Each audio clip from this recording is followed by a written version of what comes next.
Proteus rose from the sea in the afternoon, he came up out of the water somewhere off the Egyptian coast, salt running from his shoulders, the smell of deep water on him, and he stood on the shore, or near it. The old stories place him waist deep, still belonging to the sea, even as he spoke, and turned to face the man who had been waiting for him. Menelaus had been told how to hold the god, how to keep him from shifting into all the shapes he could become. He had done that. He had pinned Proteus until the god went still and agreed to speak. And what Proteus said, when he finally said it, was not a warning and not a prophecy of difficulty. It was a description of a place. At the end of the earth, Proteus said, there is a plain. The Greeks called it Elysium, and there the west wind always blows. That moment, the sea god pausing in the mild Egyptian afternoon to describe a paradise at the farthest edge of the known world, is the oldest surviving literary account of Elysium that we have. Homer placed it in the fourth book of the Odyssey, composed sometime in the 8th century before the Common Era, which means the image is approximately 2,800 years old. It has been there in that form for that long. Proteus, salt, wet, and reluctant, telling a Spartan king about a place at the world's rim where life would be made easy by the gods and the air would never carry rain or storm or heavy cold. Just the west wind, always moving, always there. What is worth noticing, holding that image for a moment, is how specific Homer is. He does not say Elysium is beautiful, though beauty is implied. He does not say it is luminous or rich or filled with abundance, though all of those things would come later, in later poets, with their later elaborations. What Homer gives Proteus to say is a list of things that will not be there. No snow, no storm, no heavy rain, no winter. The paradise is defined in its oldest recorded form by what has been removed from it, by the specific hardships of mortal weather, the things that made ordinary life in Greece effortful and cold and uncertain. Elysium was where those things could not reach. Proteus was not, in that moment, inventing comfort. He was transmitting something. The word he used, Elysian, did not originate with Homer. It was already there, already a word the Greek-speaking world had, already a name for something the tradition held. Homer's genius was the framing. He put the description in the mouth of a sea god, made it the answer to an honest question, and attached it to the figure of Menelaus, a man who had spent 10 years fighting to recover his wife from Troy, and then another 8 years trying to get home, and who stood on a beach in Egypt learning that none of it, not any of it, would end in an ordinary death. There is something in that particular arrangement, the weary king, the difficult god, the calm description of paradise that has lasted. The scene has the quality of something overheard rather than performed. Proteus was not trying to comfort Menelaus. He was answering a question about the future, and the answer happened to be this. The word Elysian has resisted easy explanation for a long time. Scholars have proposed several origins, and none of them has achieved the kind of consensus that closes a debate. One prominent theory connects the word to a root that means struck by lightning. Elysian, in Greek, carried the sense of something touched by divine fire, and in the Greek religious imagination, a person or place struck by lightning was not destroyed so much as consecrated, made sacred by direct contact with divine energy. Zeus threw lightning. To be struck by it was, in one reading, to be marked by Zeus himself. Under this theory, Elysium was not merely a pleasant destination, but a specifically sanctified one, a place made holy by the same force that made it inaccessible to ordinary souls. The other major tradition of scholarly argument moves in a different direction entirely.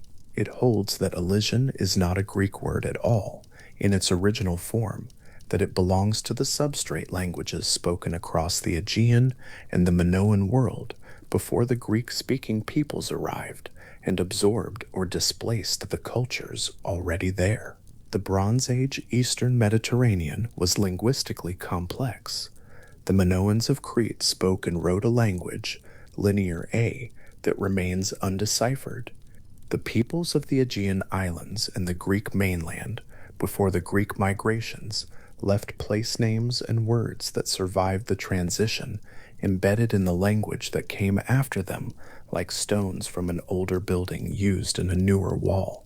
Under this reading, Elysian was a word from before Greek, a name from a pre-Greek sacred vocabulary that described a particular kind of place, perhaps a sacred precinct, perhaps a burial ground, perhaps something associated with divine presence or ritual, and that word moved slowly through centuries of cultural contact, of trade and migration and marriage, and the gradual blending of populations, until it emerged into the Greek-speaking world as the name of paradise. Neither of these etymologies is certain. Both of them are plausible, and both are worth holding gently, because what they share is more interesting than what divides them. In both cases, the word arrives carrying a quality of sanctity. In both cases, it names something set apart from ordinary existence by a contact with the divine, whether through lightning or through the older, stranger sanctity of a pre-Greek religious imagination. The name was never casual. It was always the name of somewhere exceptional. By the time Hesiod wrote, in the late 8th or possibly the early 7th century before the Common Era, the tradition had already developed beyond Homer's single description. Hesiod was composing his Works and Days,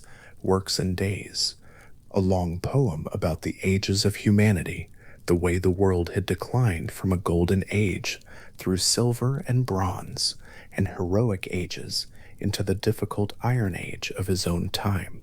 And when he came to the heroic age, the age of the men who fought at Thebes and Troy, he described what happened to them afterward.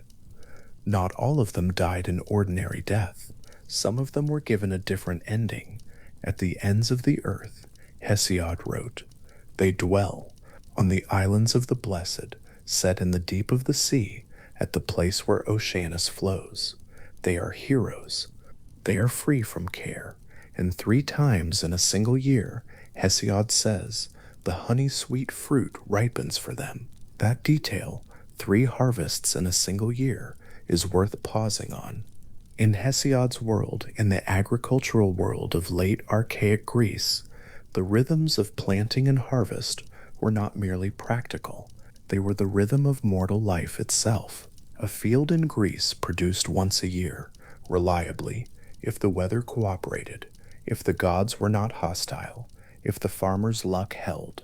The scarcity that framed ordinary human existence was not accidental in Hesiod's imagination. It was the condition imposed on mortals as a consequence of Prometheus stealing fire, of Pandora opening her jar, of the progressive diminishment of the ages. To live in the Iron Age was to labor and to suffer and to harvest once, maybe if everything went well. On the islands of the blessed, the branches bend 3 times, the orchard never rests, the air always smells of something ripening or newly ripe. Not because the gods have piled abundance there as a reward, exactly, though it functions that way, but because the fundamental condition of mortal scarcity simply does not apply there. The limit has been removed. What makes ordinary life difficult, the thinness of the harvest, the long months between fruit, the year that produces less than was hoped, none of that operates at the ends of the earth. Hesiod does not say the islands are beautiful. He does not describe them at length. He gives that one specific detail, the 3 harvests, and lets it carry the full weight of what paradise means when imagined by a farming poet in an age of difficulty. The beauty is in the arithmetic, 3 times where ordinary life gives you 1. There is a particular quality to the way the earliest Greek poets describe Elysium. They do not dwell. They do not build it up through accumulation of detail. They offer an image, zephyr always blowing, 3 harvests a year, and they trust that image to do its work. The restraint is part of what makes those images so durable. They are simple enough to carry across 28 centuries without losing their shape. The lyric poet Pindar, writing in the early 5th century, before the Common Era, brought something different to the tradition. Pindar was composing odes in honor of athletic victors, men who had won at the great games of Olympia and Nemea and the Isthmus, and he wove into those odes a theology of the soul's afterlife that was substantially more elaborate than anything in Homer or Hesiod. The second Olympian ode, composed around 476 BCE, in honor of Theron of Acragas, a Sicilian tyrant who had won the chariot race, contains the fullest statement of this theology that survives in Pindar's work. Theron is praised as the ode's immediate subject, but the real subject of its extended mythological passages is what happens to souls who have lived well, and what Pindar describes is not a simple arrival at paradise, it is a process. Souls who die, in Pindar's account, go down to the underworld and face judgment. Those who have lived badly receive punishment. Those who have lived virtuously receive a different experience, not immediate translation to the islands, but a period of ease, and then return. They are sent back into the world. They are given another life, and in that next life, and the one after it, they face the same opportunity and the same test. 3 times, Pindar says, 3 lifetimes of virtuous conduct, 3 lives lived honestly and well, and 3 times passing through the judgment of the dead without accumulating a debt that needed paying. And then, after the 3rd life, the soul does not come back. It is sent instead to the islands of the blessed, where Cronus holds his reign, and where it stays. This is a substantially different vision from anything in Homer or Hesiod. Homer's Elysium was something granted, a special case, a dispensation from the gods for a particular man who happened to have married the daughter of Zeus. Hesiod's islands were for the heroes of a specific age, the age of great wars and great men, who were set aside at the edge of the earth as their particular privilege. Pindar's Isles of the Blessed are available, in principle, to any soul willing to do the work of 3 honest lives. The criterion has shifted from divine connection to moral conduct. The paradise has become, in a meaningful sense, earnable. What Pindar was drawing on, scholars have argued, was not invented by him. The theology of multiple lives and progressive moral achievement was moving through 5th century Greek culture in more than one current. The Orphic tradition, the body of religious practice and belief associated with the mythical poet Orpheus, held something like this. The Pythagorean communities of southern Italy, where Theron's Acragas was located, held something like this. The idea that the soul was not a single mortal's possession, but a longer-running entity, passing through successive experiences, earning or failing to earn its final rest. That idea was in the air in 476 BCE, in a way it had not been in 700 BCE, when Hesiod was writing. Pindar caught it in his ode and formalized it in the most elegant language of the age. 3 lives, 3 passages through the judgment, 3 opportunities to become, finally, the kind of soul that is given its rest. To understand what it meant for Elysium to exist at all in Greek cosmological thinking, it helps to understand what the rest of that thinking looked like. Hades, the great dim realm beneath the earth, was not in the Greek tradition a place of torture for the wicked, at least not in its oldest conception. It was where everyone went, almost everyone.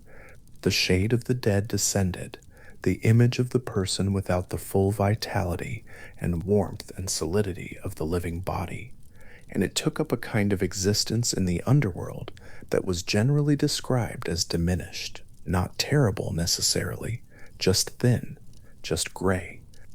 The asphaltal fields where most souls were believed to wander were not agonizing, they were featureless. The dead were there, present in some sense, but without the full experience of being that they had possessed in life. This is not the same as the Christian hell with its specific punishments, and it is not the same as annihilation with its specific nothingness. It is something the Greek imagination found harder to resolve than either of those alternatives, a continuing existence that was less. The shades in Hades were still the people they had been. They still recognized each other. When Odysseus visited the underworld in the 11th book of the Odyssey, the shades he met were still themselves. His mother, his old comrades, the heroes he had known. But they needed blood to speak clearly, blood freshly poured for them, the vital substance that the living had, and they did not. Without it, they were vague. With it, they were briefly, temporarily, something more like what they had once been. That is the general condition of the Greek dead, present but diminished, persisting but not fully alive, dwelling in a country that had no sun. Elysium was the exception, not separated from Hades by a great distance, necessarily. The geography of the Greek underworld is various and inconsistent across different texts and different centuries, but separated by quality. The asphaltal fields were gray and flat. Elysium was lit. The ordinary dead wandered without purpose. The blessed dead dwelt at ease. No blood was needed to make them speak. They were simply there, fully themselves, in a place that had been arranged to hold them gently. The Greek word for Hades functions in the earliest texts both as the name of the god, the lord of the dead, brother of Zeus and Poseidon, and as the name of the realm he ruled. The realm was enormous in the cosmological imagination, vast enough to hold all the dead of every human generation. Elysium occupied a corner of that vastness, or perhaps sat just beyond its edge, or perhaps existed at the rim of Oceanus in a way that made it simultaneously part of the underworld's territory and separate from it. The tradition does not resolve this neatly, but what it holds consistently is that Elysium was rare. The vast gray expanse of the underworld stretched in every direction, populated by everyone who had ever died, and somewhere at the edge, or the end of all of that, a very small number of souls lived in a different kind of country entirely. The contrast between those two things, the general dim persistence of the dead and the specific luminous ease of the few, is what gives Elysium its character in the Greek imagination. It is not paradise as an absolute. It is paradise as an exception, and exceptions, in the logic of mythology, carry their meaning from what they stand against. To be carried to Elysium was not simply to be rewarded, it was to be removed from the common fate. The common fate was Hades, the gray fields, the diminished shade. Elysium was the thing that did not happen to everyone, and because it did not happen to everyone, because the asphaltal fields existed, because the general condition of the Greek dead was exactly as dim and uncomplaining and gray as the tradition described, Elysium carried the weight of genuine exception.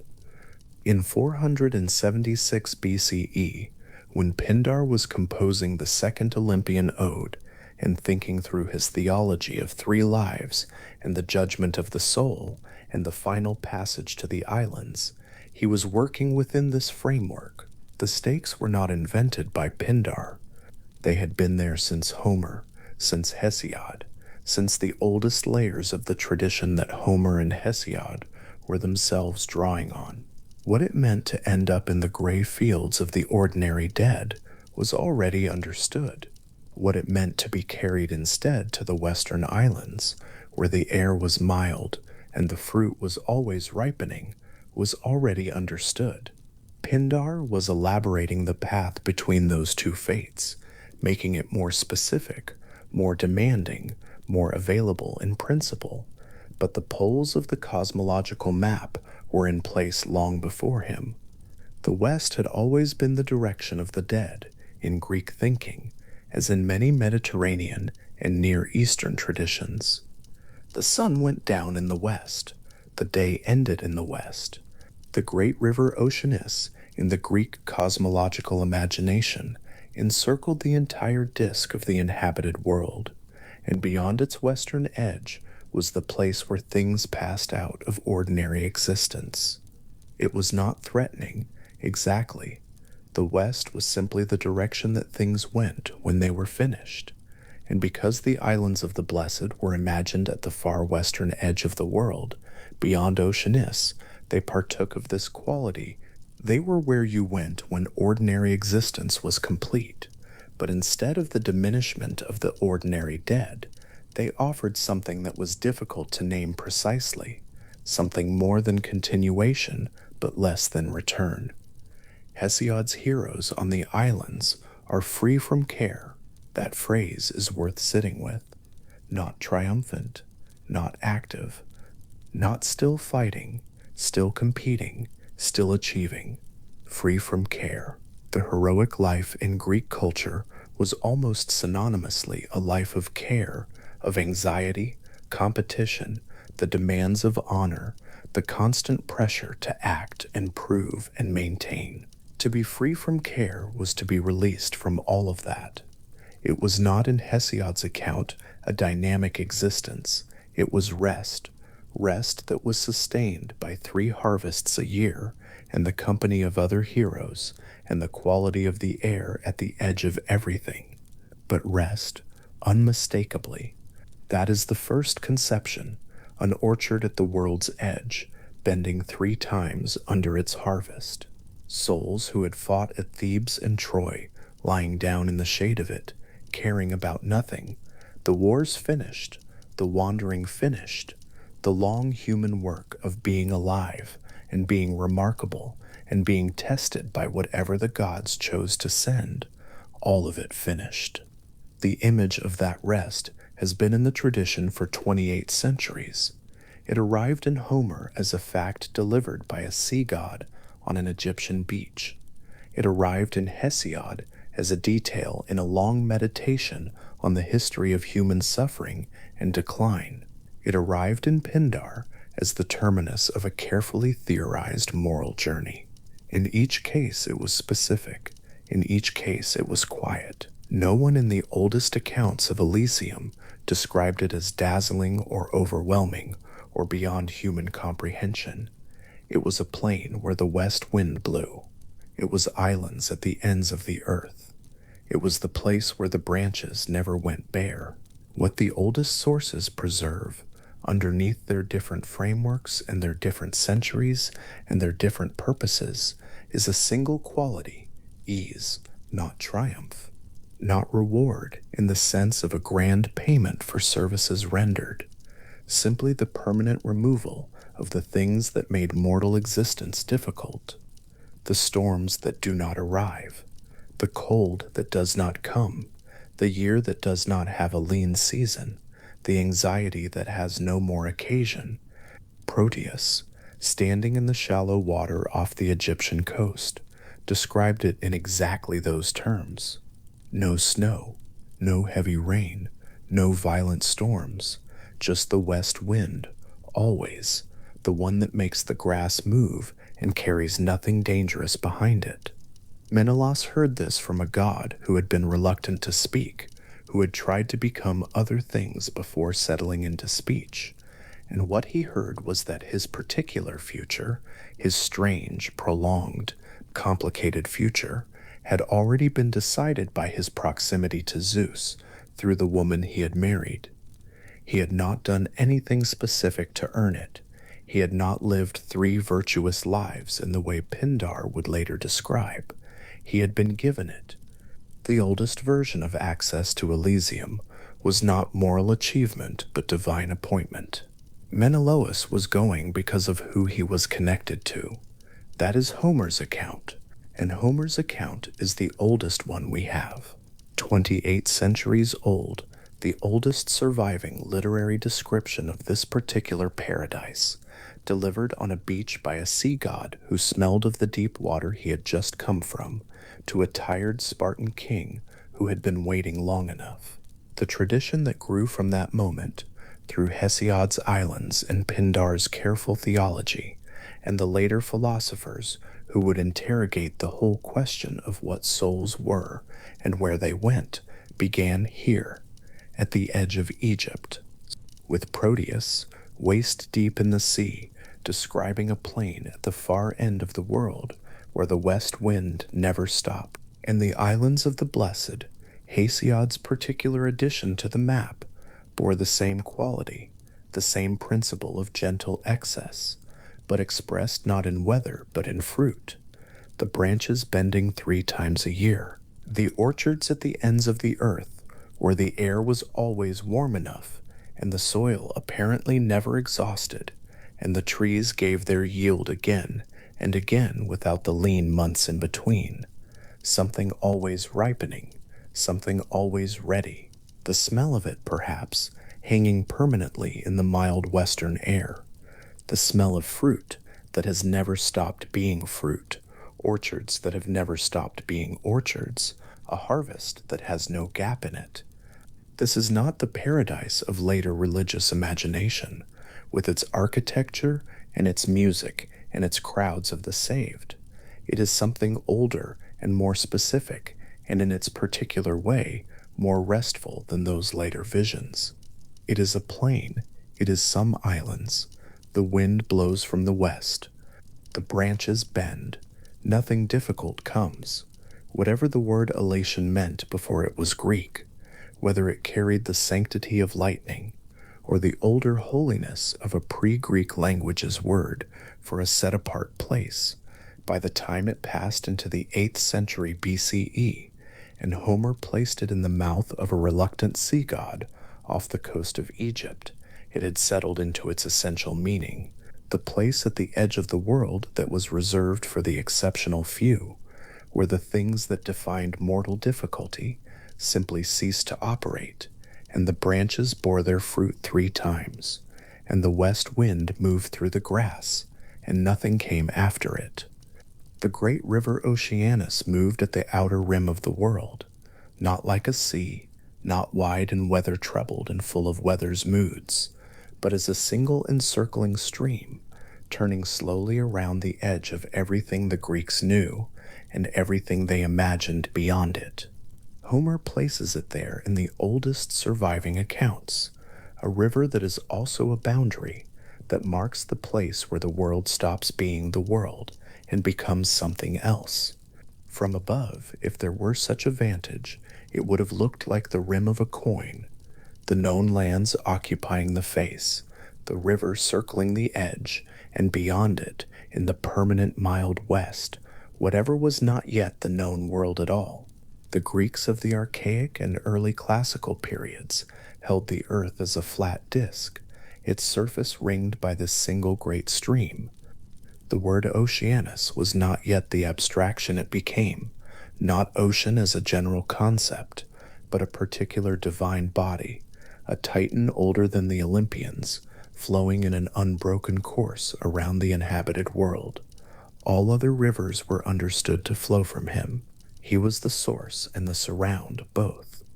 And it was specifically beyond his current, past the outer rim, that the tradition located Elysium, or in one of the names the tradition gave this place, the Isles of the Blessed, in Greek the Makaron Nesoi, the Islands of the Happy. They sat on the far side of the only boundary that mattered, the boundary between the world where things happened and the world where things had simply arrived. The western direction was not arbitrary. In the Greek imagination, the setting sun moved west across the sky, and descended somewhere beyond the edge of the world into a region associated with the close of things, with the long day finished, with what comes after. The dead, in many traditions, were understood to move westward. The sun moved westward. The land of the blessed was westward. This was not a coincidence. The tradition felt required explanation. It was simply the shape the cosmos had, one direction carrying the associations of passage and conclusion, and the particular piece of what has already happened and been put to rest. The Isles of the Blessed rested at the far western point of that arrangement, at the end of the sun's daily road, where the light settled and steadied into something that was not quite the light of the world above. To reach them required crossing Oceanus. This was not described as a journey the soul undertook on its own. In the tradition, as it appears across the oldest sources, the crossing was effected by divine arrangement. The gods placed certain souls there. Certain figures were translated to the islands by a kind of decision the tradition held as simply having been made. The mechanics were less important than the fact of the destination. The islands existed. They were west of everything, and they were surrounded on every side by the slow current of the encircling river, which made them not merely distant, but genuinely apart, separated from the rest of the cosmos by the thing that defined the cosmos's edge. From across the current, seen through the particular haze the western edge of the world carries in these descriptions, the islands appeared as low shapes, green. The tradition does not give them mountains or dramatic coastlines. They were not the kind of landscape that announced itself.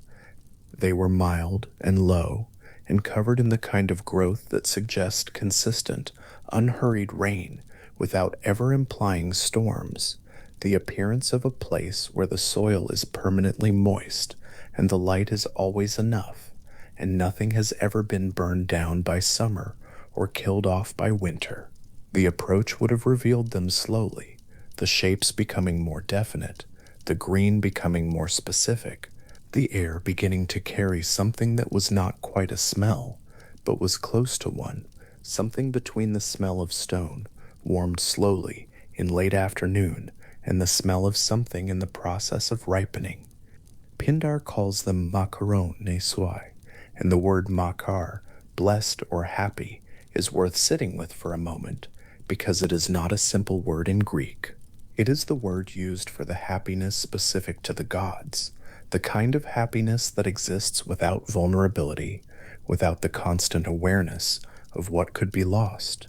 Mortal happiness, in Greek thought, was understood to be fragile, dependent on circumstances, reversible, shadowed always by the knowledge that it could end. Divine happiness was something else, complete, self-sustaining, unthreatened. Makar was the god's condition, and it was this word, this specific grade of contentment, that the tradition applied to the souls who reached the islands. They were not merely at rest, they were inhabiting a quality of peace that the living, by definition, could not access. The islands themselves, in Pindar's account, were meadowed. This is the detail that comes first and most consistently when the tradition reaches for the landscape. Meadows. Not palaces, not cities, not the architecture of grandeur. Meadows of roses, Pindar says, with the specific pleasure of someone who means it. Rows of fields that are not decorative, but genuinely carpeting the ground, their color a repeated note across the whole surface of the islands, their smell something the air is made of, rather than something carried in it. Roses in the Greek world were associated with beauty, and with Aphrodite, and with the specific sensory pleasure of existing in a body in a good season, and their presence in the fields of the blessed gave the paradise a quality of mild, persistent loveliness rather than grandeur. This was not a landscape that impressed. It was a landscape that simply continuously pleased. Among the rose meadows, Pindar places the frankincense trees. Their shade fell across the flowering ground in a particular way, the shadows of a tree that is itself fragrant, so that the shade smells like the tree, and the air beneath the canopy carries the same warm, resinous quality as the tree's own bark and sap. Frankincense was in the ancient Mediterranean world intimately associated with the divine. It was burned in temples, offered to gods, used in rituals that marked the boundary between the ordinary and the sacred. Its presence in the landscape of the Blessed Islands placed the whole terrain within that category, not as a temple or a ritual site, but as a place where the divine quality was ambient, continuous, built into the trees themselves, and released slowly into the air with every small movement of wind through the branches. The branches carried golden fruit. This is the image that sits at the center of Pindar's description: fruit that is gold, in branches that are themselves described as gold. The whole image a kind of radiating warmth rather than a precious metal literalism. Greek myth used gold consistently as the indicator of divine quality. The fruit of the Hesperides was golden. The fleece at the center of the Argonautica was golden. The mean of the god's own food and drink, ambrosia and nectar, was associated with light and luster. The golden fruit on the frankincense trees of the Isles of the Blessed was not there to be harvested in any practical sense. It was there the way warmth is there, continuously, effortlessly, simply because the place produces it. The climate of the place was part of its definition. Homer, in the Odyssey, establishes this in specific negative terms, not by describing what the Elysian plain contains, but by describing what it does not contain. No snow, no heavy storms, no rain. What the text presents is a landscape defined by the absence of the weather that made mortal life difficult, the Aegean winters that stripped the leaves from olive trees, the late season storms that destroyed harvests, the cold that settled into stone houses in the months when the sun was low. Greek life, in the period when these descriptions were written down, was organized around weather in a way that made its harshness felt as a persistent fact rather than a seasonal inconvenience. The land required constant management. The sea required respect. The winter was not merely unpleasant, but genuinely dangerous, and Elysium, in Homer's account, was specifically the place where none of that applied. What the plain had instead was the west wind. Zephyr. In Homer's description, it blows there constantly, not as a storm wind, not as the sharp salt-laden wind of an Aegean winter, but as something the text characterizes as singing. The word carries the suggestion of a sound that is continuous and mild, and not quite like any specific sound. The wind through long grass, making a note that is lower and slower than music, but not unlike it, the kind of sustained, uninsistent tone that passes through a space without disturbing anything. Homer uses the word aids, a breath, a breeze, and combines it with the idea of song in a construction that is not quite translatable, but carries the impression of air that is doing something more than simply moving. It was present, it was warm, and it was the only weather the Elysian plain required. Long grass moving in that wind. This is the image that lies beneath the description, the grass on the Elysian plain, tall enough to move visibly in a breeze, moving now in Zephyr's slow, warm passage, the movement traveling in waves across the field, the way it does when the wind is steady and coming from a single direction. The color of long grass in late afternoon light, the specific pale gold that is neither the green of spring nor the brown of autumn, but something between, warm and dry to the touch, carrying the smell of the sun it has been absorbing all day. The Elysian plain was lit by afternoon in the descriptions that survive, or something like afternoon. The light at a low, warm angle that makes everything it touches look slightly burnished, the shadows long but not cold, the whole scene operating at the temperature of a late summer day when the heat has passed its peak, and what remains is only the comfortable residue of warmth. The structure of the wider underworld matters here as context, because Elysium was not a separate realm, but a region within the larger geography of the dead's country. Most of the dead went elsewhere. The general underworld in the Greek tradition was a place of dim, continued existence. The souls of the ordinary dead moved through the asphodel fields, which were described as stretching gray and featureless in every direction, the light muted, the air still. This was not punishment. The asphodel fields were not a place of suffering in the way that Tartarus, the deepest pit of the underworld, was understood to be. They were simply where the vast majority of the dead went, to continue existing in a reduced form, with reduced vitality, without much of what had made mortal life feel alive.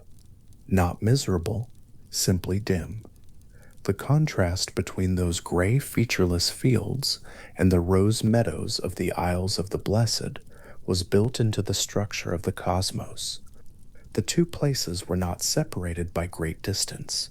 The geography of the underworld in the Greek tradition was not straightforwardly spatial in the way that a map would suggest. They were separated by quality, by the specific condition of the souls who arrived in each place. The ordinary dead reached the asphodel fields because that was where the ordinary dead went, by the logic of the cosmos's arrangement. The few who reached the islands arrived there because something particular had applied to them, divine connection, heroic standing, or in later versions of the tradition, something like earned moral standing across a life or lives. The difference was in the destination's character, not its location on any map. The rivers of the underworld served as landmarks in this geography, boundaries and markers that organized the journey through a realm where ordinary spatial orientation did not apply. The river Lethe was one of 5 such rivers. Its name meant forgetting, the Greek word for forgetting built directly into the river's name. The concept and the thing it described made identical. The Lethe moved through the underworld as a flat, silver, slow-moving body of water, its surface described in the surviving sources as unreflective, as though the water absorbed light rather than returning it, the way still water normally does. The current was not fast. There was no drama in the river's movement. It simply moved, carrying its property, the way rivers carry silt, invisibly, continuously, without announcement. To drink from the Lethe was to forget. Not to forget specific things, not to lose particular memories while keeping others, but to lose the self's accumulated record, the whole shape of the life that had been lived, everything that made the soul continuous with the person it had been while alive. This was understood in the tradition as preparation for reincarnation. The soul emptied of its previous contents before being placed into a new life, so that the new life could be lived without the interference of the old one's memories. But forgetting, in the tradition, was not always the desired outcome. The Orphic tradition, in particular, held that memory was what the soul should seek to preserve, and this produced one of the most specific and practically minded documents in all of Greek religious life, the gold tablets.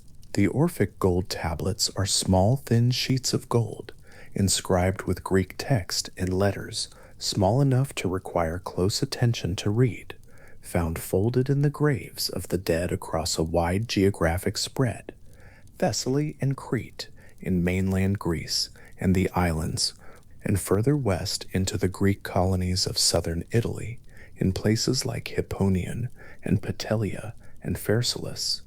The tablets date across a span of several centuries, from the 5th century BCE into the Roman period, and the fact of their continued production and burial over that length of time suggests that the beliefs they encoded were not a brief theoretical fashion, but a persistent and seriously held tradition. Someone chose to have these placed in the graves of the dead. Someone believed the dead would need what was written on them.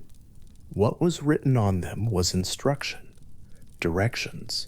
The soul, newly arrived in the underworld, would need to navigate, and the tablets gave it specific navigational information. In the same way that a traveler in an unfamiliar country might be given written directions by someone who had been there before and wanted to help. The instructions were specific about the Leth. Do not drink from it. The soul arriving at the Leth would be thirsty. This much the tablets acknowledge, addressing the soul's experience with a directness that suggests these were not theoretical documents, but practical ones, composed by people who had thought carefully about what the soul would face.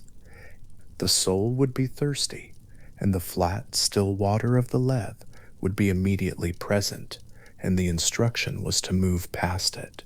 What the soul should seek instead was the spring of Mnemosyne, whose name meant memory, the opposite quality, preserved in a different body of water, cold and clear, and located near the Leth, but distinct from it, often described as flowing from a white cypress tree. The tablets addressed the guardians of the spring, providing the soul with the words it needed to speak to gain access.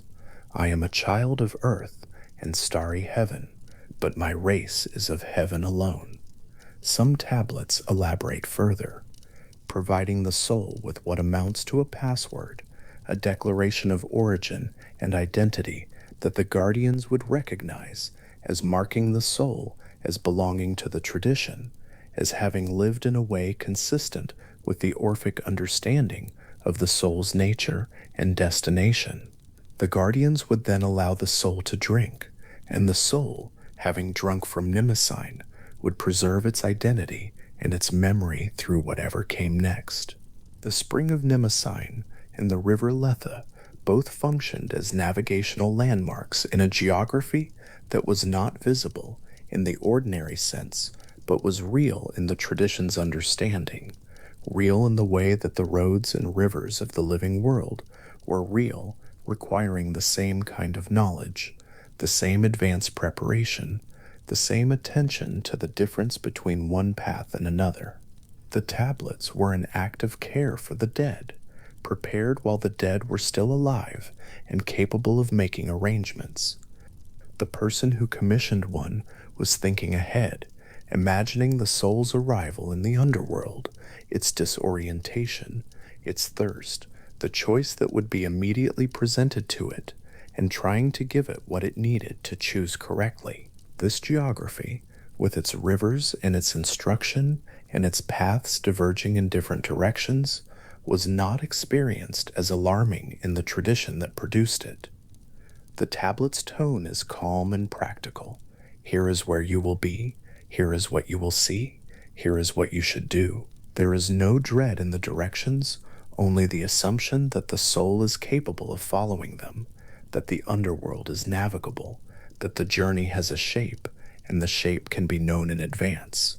The calm of the tablets is the calm of someone who has thought carefully about a difficult situation and worked out a way through it.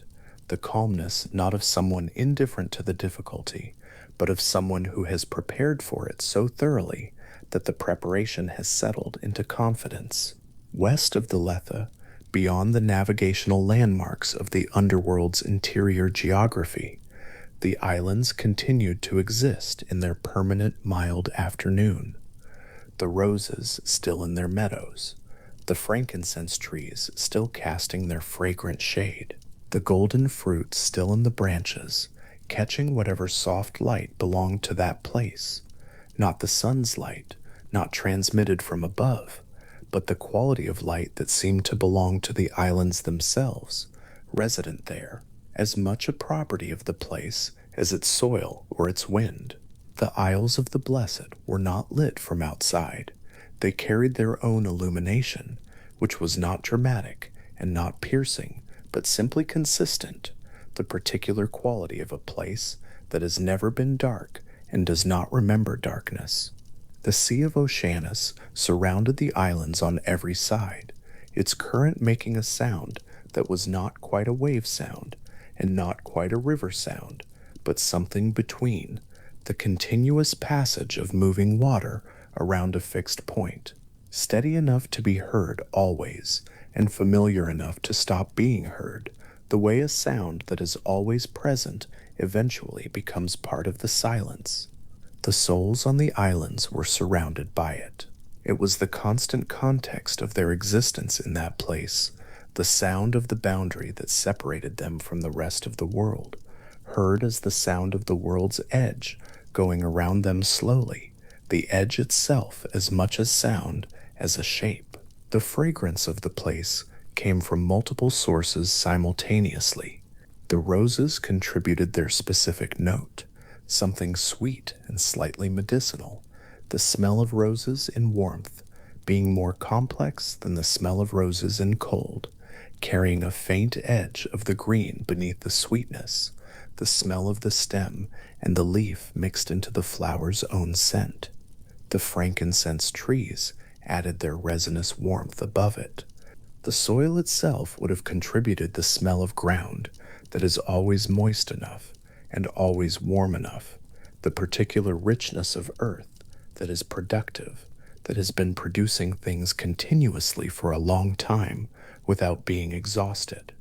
And over all of it, carrying all of it, the slow west wind, which had no smell of its own, and so carried the smells of everything it moved through, becoming a kind of atmospheric summary of the whole landscape. Hesiod, in his Works and Days, had described the fruit of the islands in a specific and unhurried way that is worth attending to. The fruit flourishes 3 times a year, 3 times, where once would be abundance and twice would be extraordinary. 3 times meant that the orchards were never bare, that there was no season of waiting, no winter interval when the branches held nothing, no spring period of hope before the first growth appeared. The cycle of production that governed all farming in the mortal world, the long months between harvest and the next season's growth, the dependence on weather, the vulnerability to late frost and early drought, was simply not present on the islands. The trees produced, rested briefly, and produced again, and then again, without requiring the conditions that mortal orchards required. The fruit was simply there, in the way that the light was simply there, as a property of the place rather than a product of labor. The branches bent with it. This is the image Hesiod's account contains. Branches under the weight of abundance, bending the way branches do when they have more on them than they were built to hold easily, the wood flexing in the slow, satisfied gesture of something that has achieved its purpose entirely and is carrying the evidence of that achievement.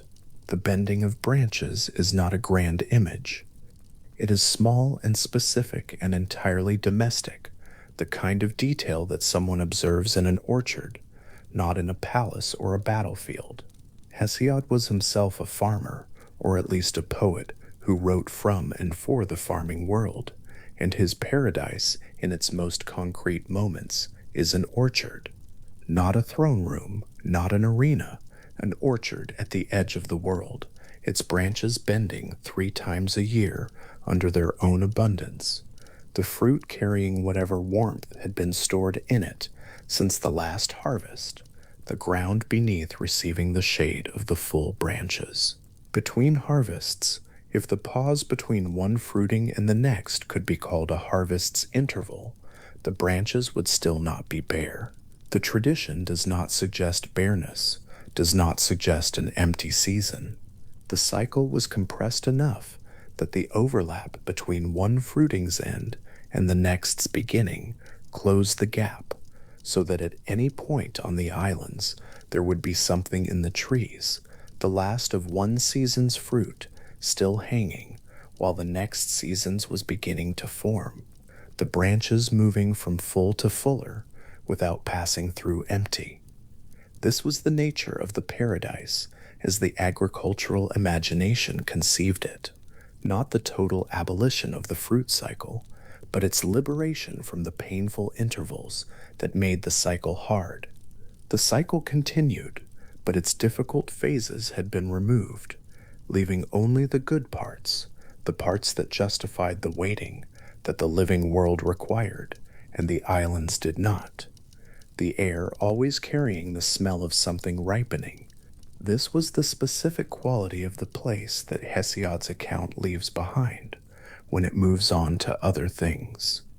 The detail that lingers longest in the description, because it is the most particular, the most associated with a specific experience, rather than a general concept of paradise. The smell of ripening fruit is unlike the smell of ripe fruit. It is the smell of the process, still in progress, the sugars not yet fully converted, the skin still tight, the color not quite settled at its final point. It is the smell of something becoming what it will be, caught at the moment before it arrives there. On the Isles of the Blessed, that smell was permanent, not because the fruit never ripened, but because the ripening was always ongoing somewhere in the orchards. Always some fruit at that particular stage, always that particular note in the air alongside the smell of what was already ripe and the smell of what was still forming. The islands did not require anything of the souls who arrived there. This is implicit in every description that survives: the absence of toil, the absence of effort, the absence of the conditions that required management or vigilance. The fruit produced itself. The roses grew without tending. The west wind came without being invoked. The light was resident rather than dispensed. The whole arrangement of the place was such that it simply continued to be what it was, independently of any action by the souls within it, which freed those souls from the specific burden of the mortal world, the constant necessity of acting upon the environment in order to make it habitable, the perpetual effort to hold the good conditions in place against the weather and the seasons and the many ways that things tended toward worse, if not actively managed. On the islands, nothing tended toward worse. Things simply continued. The Isles of the Blessed were not, in the tradition's imagination, a place of inactivity. Pindar suggests the blessed dead have specific engagements, pleasures proper to their condition, things that constituted the content of their existence there. But the engagement was not driven by necessity, not organized around the need to survive or maintain, not structured by the urgency of mortal consequence. The difference between mortal activity and the activity of the blessed dead in their islands was the difference between swimming in a current and resting on still water. The actions might look similar from a distance, the body still moving, but the effort required was entirely different, and the relation to the water beneath was entirely different, and what happened if you stopped was entirely different. Beyond the islands, the river continued its course. Oceanus did not stop because the islands existed within it. The current kept moving around the outer rim of the world, carrying whatever it carried. The Greeks did not theorize extensively about what the ocean river contained or transported, only that it moved, and that it was vast, and that it surrounded everything. The islands sat within that movement, encircled by it, as permanent and settled as anything in a world built around the turning of things. They were not threatened by the current. They were simply within it, the water going around them, the boundary doing its work of separation without drama, the islands unchanged on the far side of the world's edge. The grass on the Elysian plain, for the plain and the islands were part of the same imagined country, placed at the same western extremity, sharing the same quality of light and wind, moved with Zephyr's passage across it in slow, continuous waves. Not the sharp lateral bending of grass in a cold wind, but the deep, unhurried swaying of grass in a warm one, the stems moving a long way in one direction before returning, the whole field breathing with the wind's long, quiet inhale and exhale. Homer's word for the wind, 8, the singing wind, the breathing wind, suggested exactly this, a wind that was doing something with the air rather than simply pushing it, that was making the air into an instrument of a kind, producing from the grass and from the space above it a sustained, barely audible note that was not music and not silence, but the long interval between them. The note continued. The wind did not stop. Homer describes Zephyr's presence at the Elysian plain as something constant, not a prevailing wind in the meteorological sense, not a wind that predominated in one season and gave way to others, but a single permanent breath moving through the plain without ceasing, the plain itself organized around this continuous presence, the grass grown tall enough and resilient enough to move in it perpetually without breaking. This was Homer's most specific sensory claim about the place. Not what it looked like, but what it sounded like, what it felt like in the air, what the quality of the atmosphere was when you stood in it. No storm behind it, no cold edge to it, no weight of weather carried in it from somewhere distant and difficult.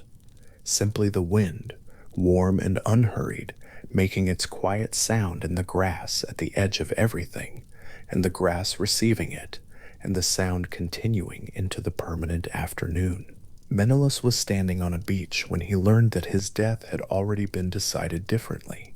The coast behind him was Egyptian, that particular quality of light that falls on flat delta water in the afternoon, wide and unhurried, the kind of light that makes distances feel greater than they are.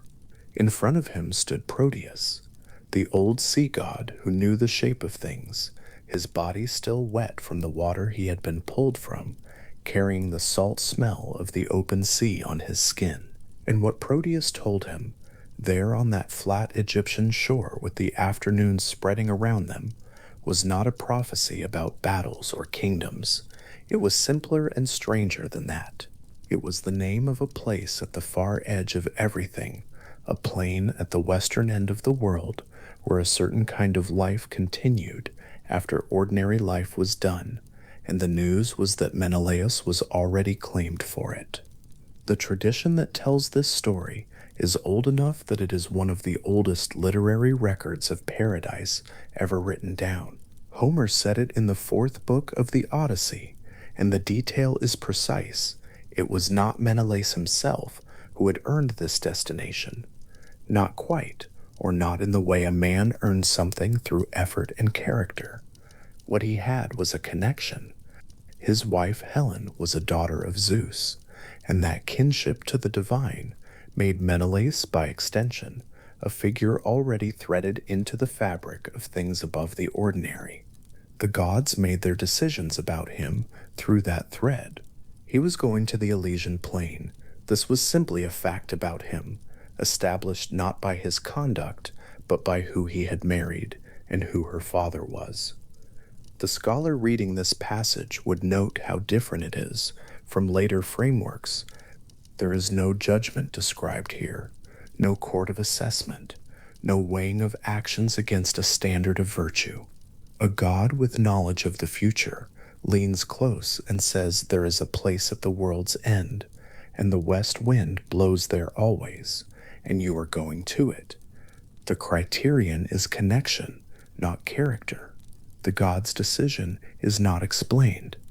And Menelaus, standing on the beach with the sea smell all around him, receives this news the way one receives the weather, as a condition of the world that he is simply part of. This is the archaic model of paradise. In its earliest form, the Greek tradition did not imagine Elysium as the destination of the morally excellent soul. It imagined it as the destination of those whom the gods had touched, those whose lives were entangled, through birth or marriage or divine attention, with the divine order in some direct and personal way. The ordinary person, whatever their virtues, descended to the gray fields of the dead and continued as a shade among shades. But a few figures, selected by something other than their conduct, went west instead. The distinction was not ethical. It was, in the oldest sources, almost administrative, as if the gods maintained a separate category for certain souls, the way a household maintains a separate room for particular guests. Within a few centuries, the Greek tradition had begun to rethink this. The question pressed on it: if paradise was only for those favored by divine connection, what did virtue mean, and what was it for? The lyric poets, the philosophers, and the religious movements gathering around Orphic and Pythagorean thought were working through this question from different angles, and the answers they arrived at would gradually displace the archaic model, not all at once and not completely, but enough that by the classical period, the landscape of ideas about Elysium had become genuinely complicated, holding both models at once without fully resolving the tension between them. Pindar was composing in the early 5th century BCE, and the theology he worked out in his odes is careful and specific in a way that sets it apart from both Homer and from the later philosophical accounts. In his second Olympian ode, written in honor of Theron of Acragas around 476 BCE, he describes a path to the Isles of the Blessed that requires not divine connection, but something slower and more demanding. A soul moving through not one life, but 3, and in each of those lives, and in the intervals between them spent in the underworld, maintaining a conduct of such genuine and consistent virtue that at the end of the 3rd cycle, the destination becomes the Isles of the Blessed, and the residence there becomes permanent. The image this produces, held in the mind, is of something between a journey and an education. The soul passes through life, and then through the underworld, and then back into life again, carrying what it has earned, accumulating something that cannot be named precisely, but that functions like a quality of being, a way of moving through existence that has been tested in one life and another, and has remained across all 3, oriented toward what is good. The destination at the end of 3 such cycles is not awarded as a prize for a single exceptional performance. It is, in Pindar's account, the result of a kind of sustained honesty across lifetimes, each one a further occasion to be what the soul has been working toward becoming. Scholars have noted how close this theology is to the ideas circulating in Pythagorean and Orphic communities in the 5th century Greek world. The Pythagoreans held that the soul was immortal and moved through cycles of incarnation, and that philosophy and right conduct were the means of working toward its eventual liberation. The Orphic tradition, encoded in gold tablets found in graves across the Greek world, imagined a structured underworld with specific navigational details the soul needed to know in order to proceed correctly. Both movements shared with Pindar an interest in the soul as something that endured beyond a single lifetime and was oriented across multiple lives toward a destination it was moving toward, whether it knew it or not. The paradise at the end of this path was not arbitrary. It had been earned, in the full and patient sense of that word. This is a different Elysium from the one Proteus described on the Egyptian beach. The Elysium of Pindar is not where the gods send their favorites, while the rest of humanity gets on with dying. It is where souls arrive who have, across 3 lifetimes, done the work that was asked of them. The gates of that place are not opened by divine connection. They are opened by something the soul has carried into it from the other side of 3 full lives, and whatever that thing is, Pindar's account treats it as recognizable, as something that can be assessed and confirmed, and ultimately rewarded with permanent rest. Achilles was among those Pindar named as already there. The figure of Achilles in the Greek tradition is complicated in a particular way. He is at once the ideal hero, the one whose excellence in battle defined the highest aspiration of the warrior ethic, and also the figure who, in Homer's Odyssey, appears as a shade in the underworld and tells Odysseus plainly that he would rather be the most wretched of the living than the king of all the dead. That is the Achilles of the Odyssey, still tied to the world above him, still grieving the life he did not get to live out. But in Pindar's account, and in other traditions within the same broad mythological inheritance, Achilles was not in the gray fields among the shades. He had been received into the Isles of the Blessed. He was there, in that western place, and had been there since his death at Troy, and whatever restlessness had been in him during his mortal life. The tradition that places him among the blessed dead allows that what came after was different from the shade Odysseus encountered. It is worth sitting with this inconsistency for a moment, because it does what Greek mythology frequently does. It holds two versions of a thing without requiring them to be reconciled into a single authoritative account.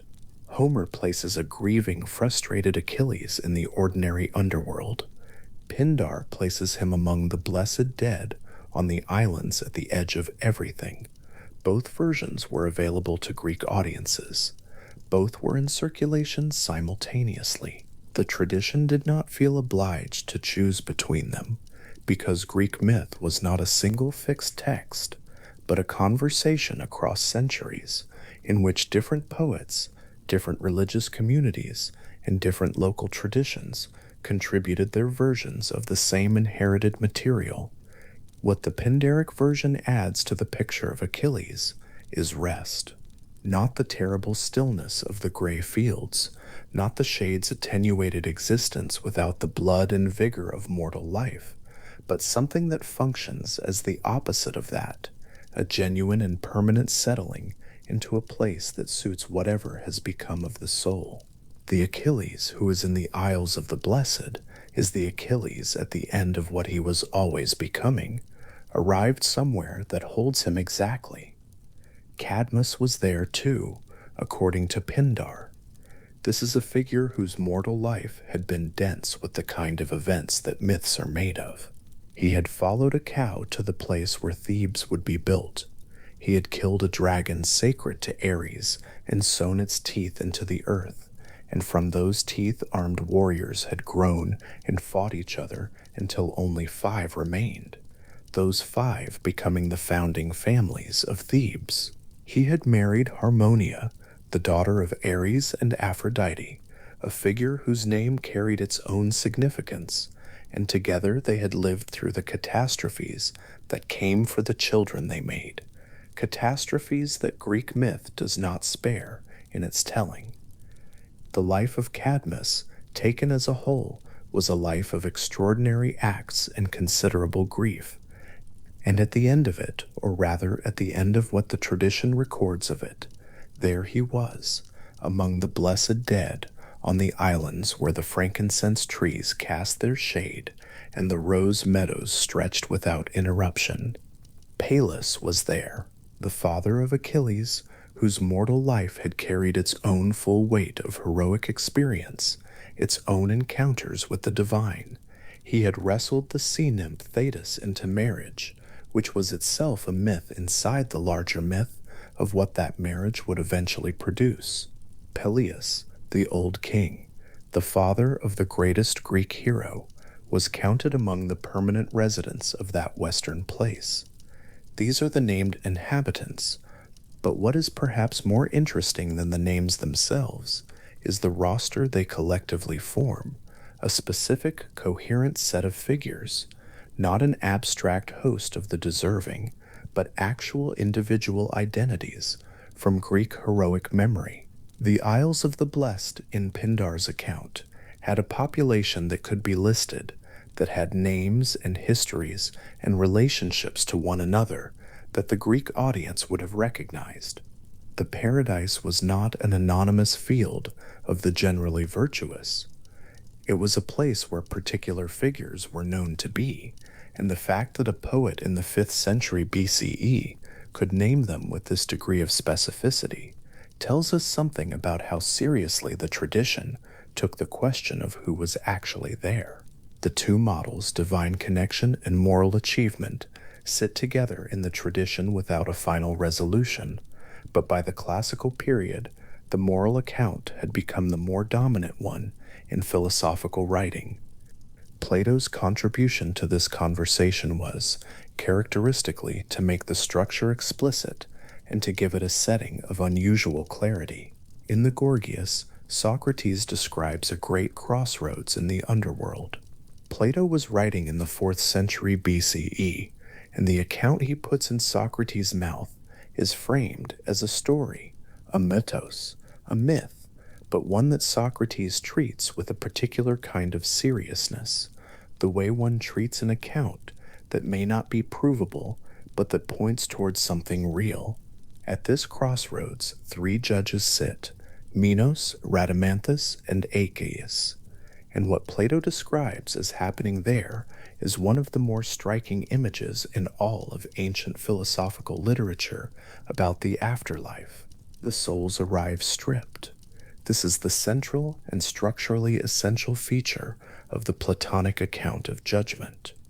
In life, the soul was housed in a body, and that body came with everything that accumulated around it: wealth, social position, the way other people perceived and treated its owner, the armor of reputation and rank that mortal life built up around a person across decades. All of that was gone. At the crossroads, the soul stood without any of it. It had no body to make impressions with, no wealth to signal its status, no name that functioned as a credential. It was simply what it had been, entirely, across the course of its life, no more and no less than that, with nothing around it to suggest otherwise. The judges themselves, in Plato's account, were similarly stripped. They too arrived at the moment of judgment without distraction. Minos and Rhadamanthus and Aeacus did not know whose father the soul had been, did not know whether it had been king or slave, beautiful or plain, celebrated or forgotten. They looked at what was actually there, the soul in its actual condition, marked by what it had done and what it had been over the course of its existence. And from that assessment alone, without any information beyond what the soul itself carried, they made their determination. Plato's point carried in this structure is an interesting one. It is not that the wicked will be punished, though in the Gorgias that dimension is certainly present. It is that the soul's actual moral condition is both real and visible in a way that earthly life obscures. The body and its circumstances hide what the soul actually is. Only when everything except the soul itself is removed does the thing become fully available for assessment. The judgment at the crossroads is, in this reading, not so much a trial as a revelation, the moment when what was always true about a person becomes at last completely apparent. There is something in this image, the soul standing simply as itself, the judges looking at it clearly, the whole scene taking place in a stillness without the noise of earthly circumstance, that reads in the context of sleep narration as something approaching rest, the stripping away of everything except what is real, the assessment made with full attention and without distraction, the destination determined by what was actually there rather than what appeared to be there. Whatever the Platonic account of judgment holds in terms of its more consequential implications, the central image is one of extraordinary clarity, a moment when the accumulated noise of a life falls away and leaves something much simpler, seen as it actually is. The soul of Menelaus in this later framework would have arrived at that crossroads like any other. His kinship to Zeus through marriage would have meant nothing there, not because it was worthless, but because the judgment was not about kinship. What Plato describes is a system in which divine connection, while real, is not the operative criterion at the moment of assessment. The operative criterion is the actual moral condition of the soul. And by that measure, Menelaus would have been evaluated in exactly the same way as anyone else who arrived at the crossroads, stripped of the connection that had, in the older account, already guaranteed him paradise.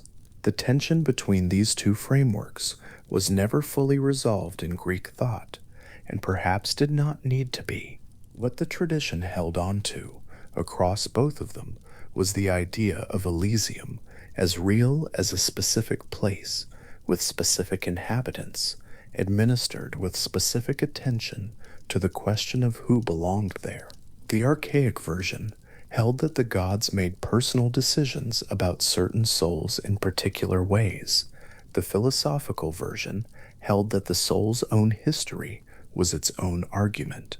Both versions maintained that the paradise existed and was inhabited, that its population was composed of actual figures with names and identities, and that the question of how one arrived there was worth taking seriously. Pindar's reincarnatory model adds a third layer of complexity. In that account, it was not a single life that was assessed, but a pattern across three of them. The soul that spent 3 successive lives in virtuous conduct and 3 intervals in the underworld without moral failure was doing something that went beyond a single outstanding performance. It was demonstrating something about what it fundamentally was, not what it achieved on a good day or in favorable circumstances, but what it was across the full breadth of multiple returns to the world, each time beginning without the explicit memory of what had come before, and each time arriving, by whatever interior orientation it carried, at the same quality of conduct. There is something both demanding and forgiving in this framework. Demanding, because 3 full lifetimes is a long requirement, and the interval conduct in the underworld is included, meaning the soul's orientation is tested, not only in life, but in whatever state it inhabits between lives. Forgiving, because a single life's failure does not necessarily close the path. The soul can return, begin again, and accumulate over time toward the destination that was always available to it. The 3 lives are not 3 chances to do something extraordinary. They are 3 occasions to be consistently what the soul is working toward being, each one adding to the quiet record of what is actually there. Pindar, composing this theology in the 5th century BCE, was doing something unusual for a lyric poet working in the mode of athletic victory. The second Olympian ode was written in celebration of Theron, of Acragas, who had won the chariot race. Victory odes were expected to praise the victor, invoke his ancestors, and connect his achievement to divine favor and heroic precedent. Pindar did all of that, but woven through the ode at a level of seriousness that the occasion did not strictly require is a fully developed account of what the soul faces after death and what it must do across multiple lives to earn its final destination. Whether Pindar believed this theology personally, whether it reflected the religious convictions of his patron's community in Acragas, which was a city where Pythagorean influence had been strong, or whether it was the most poetically resonant framework available to him for the specific effects he wanted to achieve, the ode works out of this theology with unusual precision. What it tells the listener in the context of this particular quiet hour is that someone in the 5th century BCE sat with a writing surface and a set of ideas about the soul and worked out carefully in meter what the path to paradise required and who had already made it. The result was an account that named Achilles and Cadmus and Peleus, that described 3 lives and 3 intervals and a final destination among the roses and the frankincense trees that placed the whole structure in a cosmological framework of divine governance and moral law, that this account was composed for a chariot race victory. Ode is one of those details Greek mythology occasionally offers that is simply odd and interesting in the best way.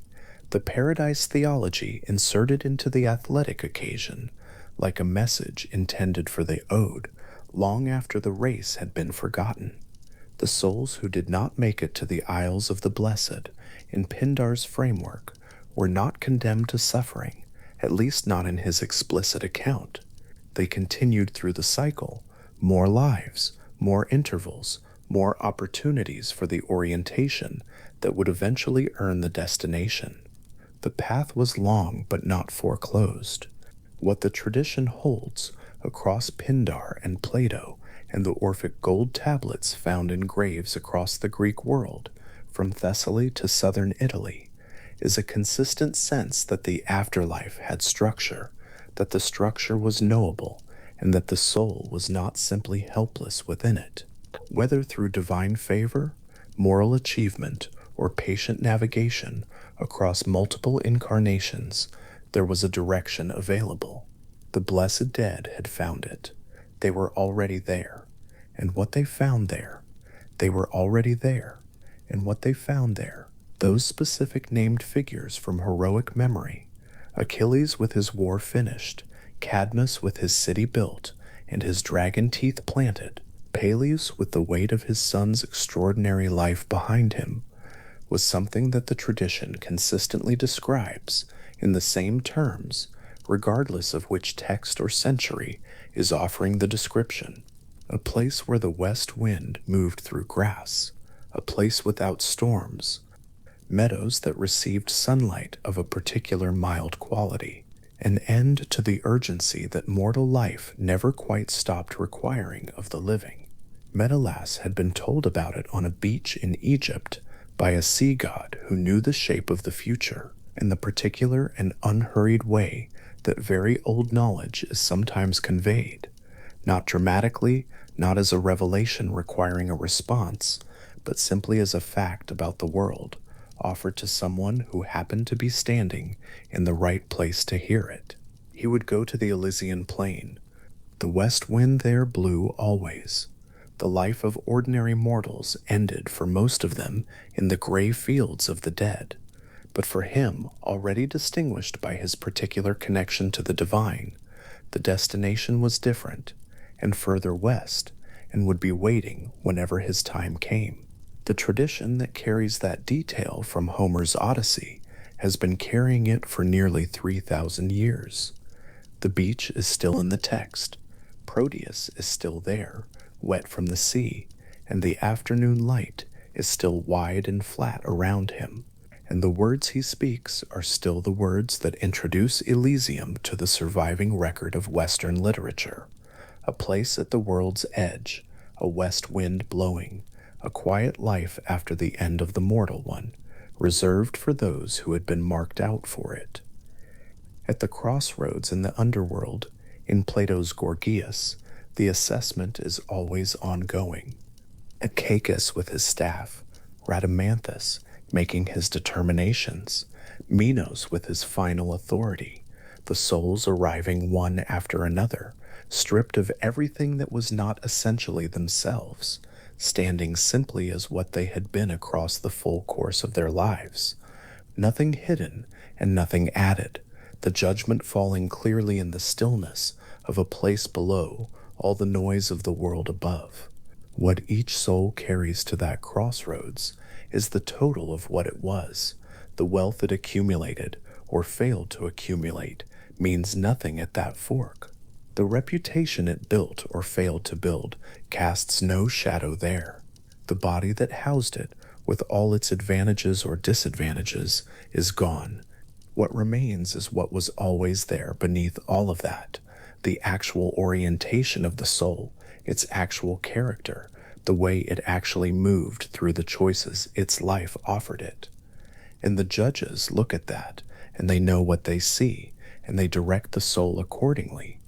the image Plato leaves, the soul standing simply as itself, the three judges seated with their assessments, the two roads diverging beyond, is one of the quieter and more enduring images in the whole long tradition of thinking about what comes after. It does not require assent to Plato's metaphysics. It does not require belief in any of the specific details of the Greek underworld's geography. What it requires is only the willingness to sit with the image long enough to feel what it holds, the idea that what a person actually is will, at some point, be entirely visible, stripped of everything that was not really them, assessed with full attention and complete fairness, and directed accordingly. That direction, for those whose actual character warranted it, was west, toward the islands at the far edge of everything, toward the place where Achilles had been at rest since Troy, where Cadmus had settled after the building of his city was complete, where the west wind moved through grass and the frankincense trees cast their shade across rose meadows, and there was no storm coming, and no storm had ever come. The soul arrived there, not because a god had decided arbitrarily in its favor, or not only for that reason, but because of what it had been, consistently across the full length of what it was given to be in. The crossroads in the underworld is, in the tradition, a calm place. The assessments are careful, the judges are patient, there is no urgency at the fork of the road. The soul has already made its journey from the world above, already crossed the threshold, already arrived in the country below the living. What remains is only the determination of where, within that country, it belongs, and that determination is made carefully, one soul at a time, by figures who have been given the specific task of knowing the difference, and who have been given it because in their mortal lives they demonstrated that they already knew.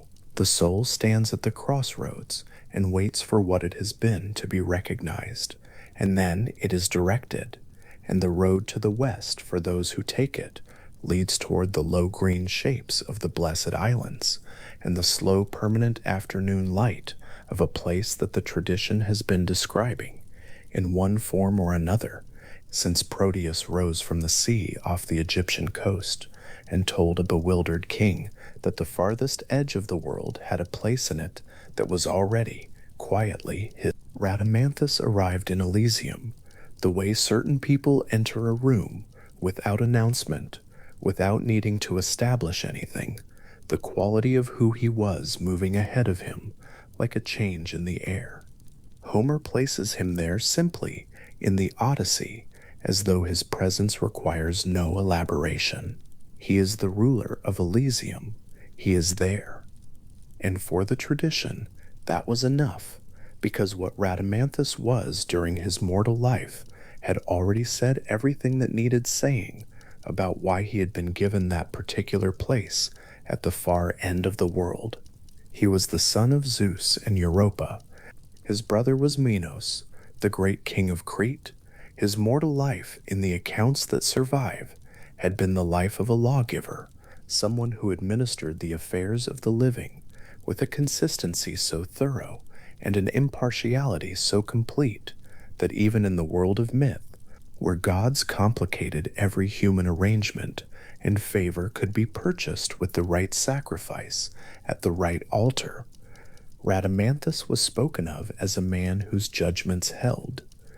What he decided on the basis of what was actually true. What he saw plainly. There was no account in which Rhadamanthus was said to have bent toward one outcome or another for reasons that had nothing to do with the matter before him. That was unusual. In the world the myths describe, it was more than unusual. It was the kind of quality that, once recognized, tends to be remembered across generations and eventually assigned a posthumous role, because the world in the myths is always short of it. So the tradition placed him in Elysium, not as a reward exactly, but as something more fitting than that, a continuation. A just man, presiding over the place set aside for those who had earned their rest. The arrangement has the quality of something that resolved itself, the way a word settles into the right sentence, and there is no longer any question of where it belongs. The Greeks understood justice as a living thing, not a system. It was not a set of rules that, once written down and posted in the agora, could operate without a person behind it. Justice required someone who embodied it, someone whose presence enacted it simply by being present. Rhadamanthus in Elysium was that presence. He did not, in the accounts, conduct loud proceedings or deliver formal pronouncements.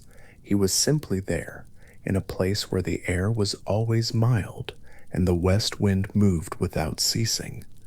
And the fact of his being there was sufficient to say something about what kind of place Elysium was.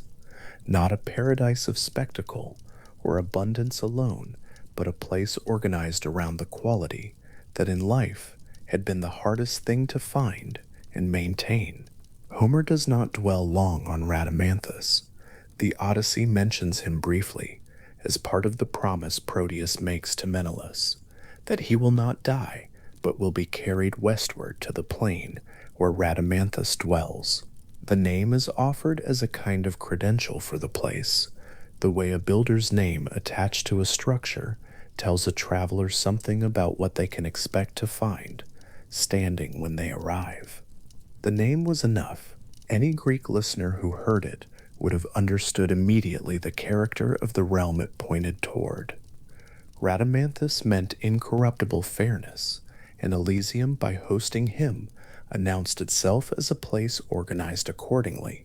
There is another tradition, one that runs alongside Homer's placement of Rhadamanthus in Elysium, without fully displacing it, and it concerns Cronus, the old Titan, the father of the Olympian gods, the figure whose long fall from absolute sovereignty had been one of the foundational events of Greek cosmological memory. In Hesiod's account of the ages of the world, Cronus had ruled over a golden age when the earth gave its fruits freely and human beings lived without labor or grief, aging gently and dying as though falling asleep. Then the Olympian order came.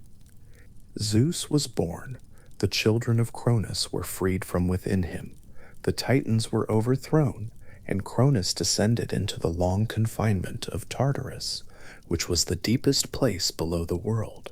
In Hesiod's Theogony, that is where the story of Cronus ends, imprisoned beneath the roots of the underworld, the old king of a vanished age. But Pindar, writing his second Olympian ode around 476 BCE, in honor of Theron of Acragas, carries a different tradition. In Pindar's account, Cronus does not remain in that deep confinement. He presides over the Isles of the Blessed. He rules the paradise at the edge of the world, with Rhadamanthus seated beside him as assessor, and the tone in which Pindar describes this is entirely without the weight of defeat or the bitterness of displacement.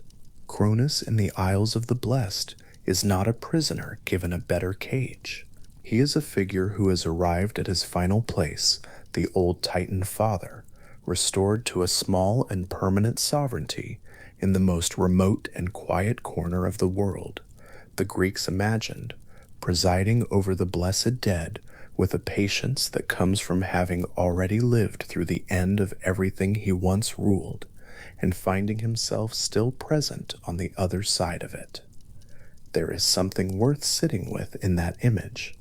Cronus had been the king before there were kings of the kind the Olympians became.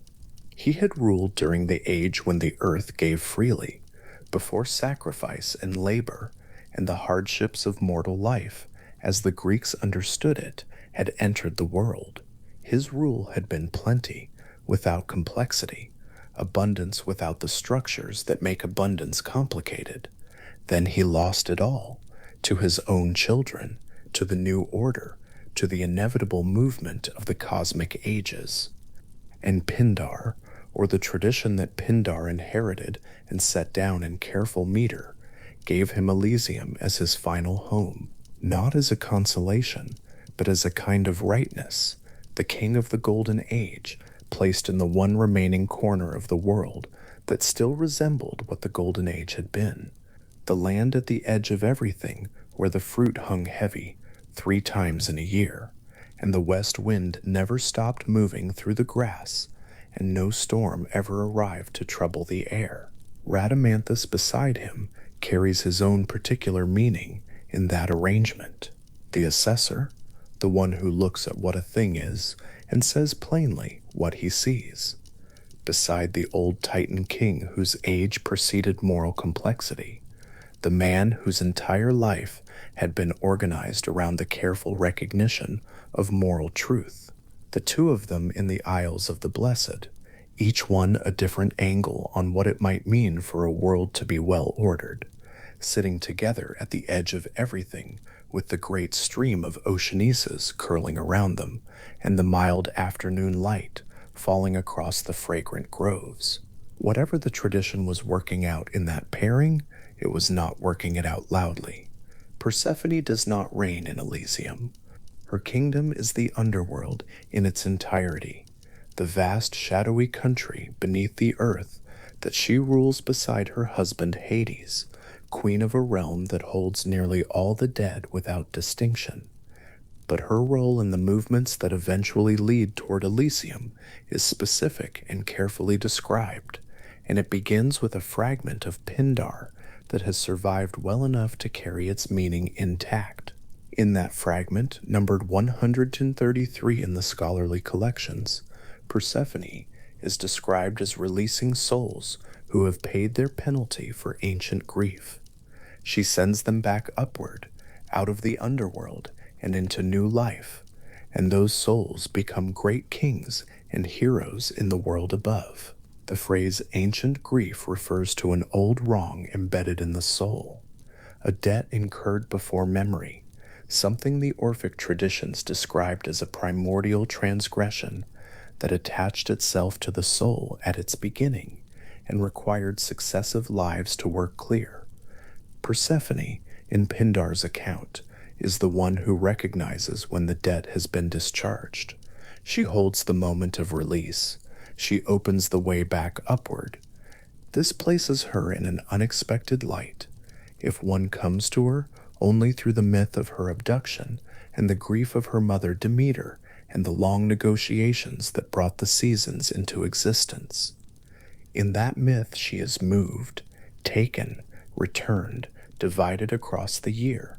In Pindar's fragment, she moves others. She is the one who reads the condition of the soul and decides on the basis of what she finds there whether the time has come. The gesture the fragment describes is quiet. There is no ceremony in it, no elaborate rite. A soul has paid what it owed. Persephone sees that it has. She opens the way. The soul rises back into the world of the living, where it will live again as a king, as a hero, as someone who carries in the depth of their character something that has been refined across more than one life. Though the living world will not know that, and neither will they. The connection to the Isles of the Blessed runs through this cycle. Pindar's framework describes souls who have lived virtuously across 3 incarnations, 3 full lifetimes of honest conduct in both the living world and the underworld between incarnations, eventually earning permanent residence in the Isles of the Blessed. Persephone is the figure who releases the soul back upward after each cycle. Without her, the progression does not move. Without her recognition that a particular debt has been cleared, the soul does not return to the living world to begin the next life that brings it closer to its final destination. She is not the gatekeeper of Elysium. She is something more prior than that, the one who keeps the motion going, that eventually, across lifetimes, carries a soul to where the motion stops. There is a specificity in the Orphic understanding of Persephone that the later traditions sometimes smooth over. The Orphic gold tablets, pressed thin and folded into burial shrouds across the Greek world address her by name. They speak of her as a figure who can be approached, who can be spoken to by the arriving soul, if the soul knows what to say. The tablets instruct the soul to announce its lineage, to declare itself a child of earth and starry heaven, and to present itself as one who has paid what was owed. The soul speaking to Persephone in these instructions is not pleading, it is presenting a record. And Persephone, in that framework, receives the record and makes her assessment. The tone of those tablets is not supplication. It is the tone of someone who has been told in advance what the procedure is, who has been given the words, and who presents them plainly in the confidence that a just assessment will follow. What the tablets encode is trust, not in Persephone's mercy. The word mercy does not quite fit the structure, but in Persephone's accuracy. The soul trusts that if it presents what it actually is, clearly and without embellishment, the assessment it receives will reflect that with equal clarity. The tradition in the Orphic tablets and in Pindar's fragment understood Persephone not as an obstacle to the soul's progression, but as the mechanism that ensures the progression is genuine. She was the quality control of the entire reincarnatory system, the one who made sure the soul that emerged into its next life had actually earned the right to try again. Hermes traveled the road between the living world and the dead one more often than any other figure in the tradition. His title in that function was psychopomp, soul guide, and the word describes exactly what the tradition understood him to do. When a person died, Hermes came. He carried his golden wand, which Homer describes in detail, and he gathered the newly dead and led them downward, the way a shepherd moves a flock at dusk, easing them along the path they could not yet know well enough to find on their own. Homer depicts this in the Odyssey with an unusual intimacy. The suitors of Penelope have been killed. Odysseus has returned, and the great hall has been cleared, and the scene that follows their deaths is one of the quietest in the entire poem. Hermes comes with his golden wand and gathers the souls. They make a thin, high sound, like bats disturbed in a cave when one of them has fallen from the cluster where they hang from the rock. They follow Hermes downward along the damp path, past the streams of Oceanus, past the white rock, past the gates of the sun and the country of dreams, until they arrive in the meadow of Asphodel, where the souls of the dead have their existence. Hermes does not rush them. He moves the way someone moves who has made the same journey many times and knows there is no advantage to hurrying, that the road will be the same regardless of pace, and the destination is not going anywhere. The golden wand is specific. Homer calls it the wand that closes human eyes in sleep and opens them again, the wand by which Hermes can both put the living to sleep and wake them, both seal the eyes of the dying and lead the soul away from the body into its new country. The wand marks him as someone who presides over thresholds, not over what lies on either side of them, but over the crossing itself. Hermes does not rule the underworld. He does not judge the dead. He does not decide their destinations. What he does is bring them to the place where all of that begins. He delivers them intact, the soul as it actually is, carrying whatever it has accumulated across a lifetime, to the point where the assessment can begin. There is something in the tradition's assignment of this role to Hermes that is worth the time it takes to notice.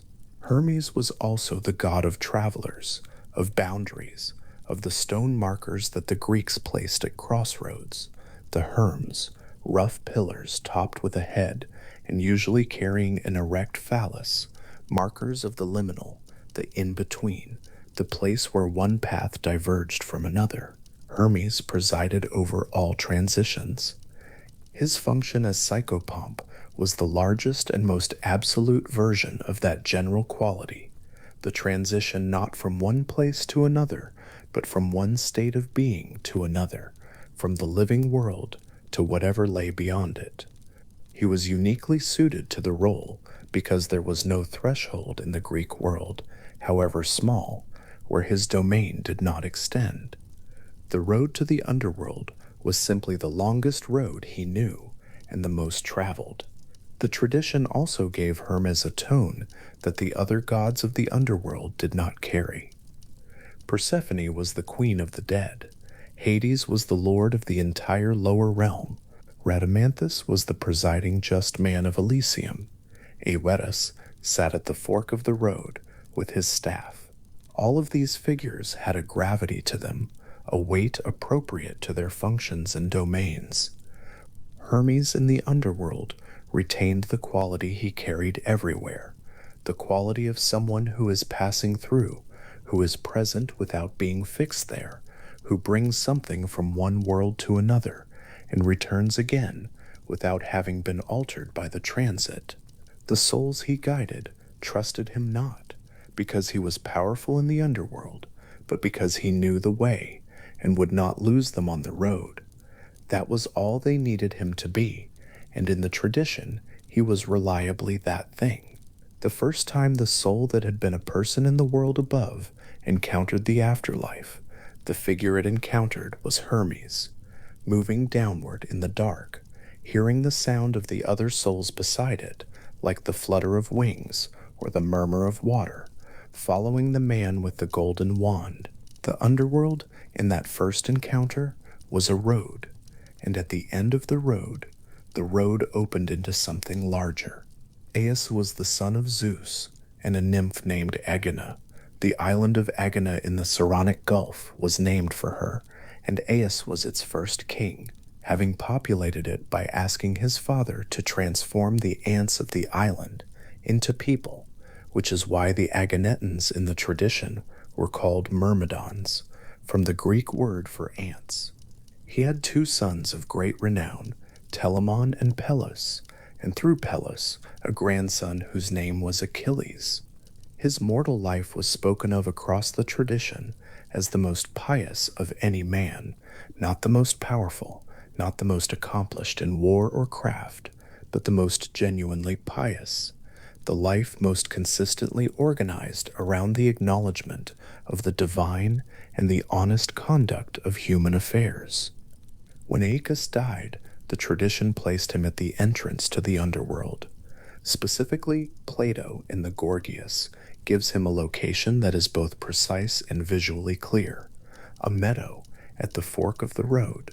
Two paths diverge there.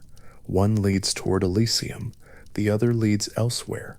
Aeacus sits in the meadow with a staff in his hand and conducts the assessments of European souls, the dead from the European portion of the world coming to him, the souls from Asia going to Rhadamanthus, and the souls from a third region going to Minos.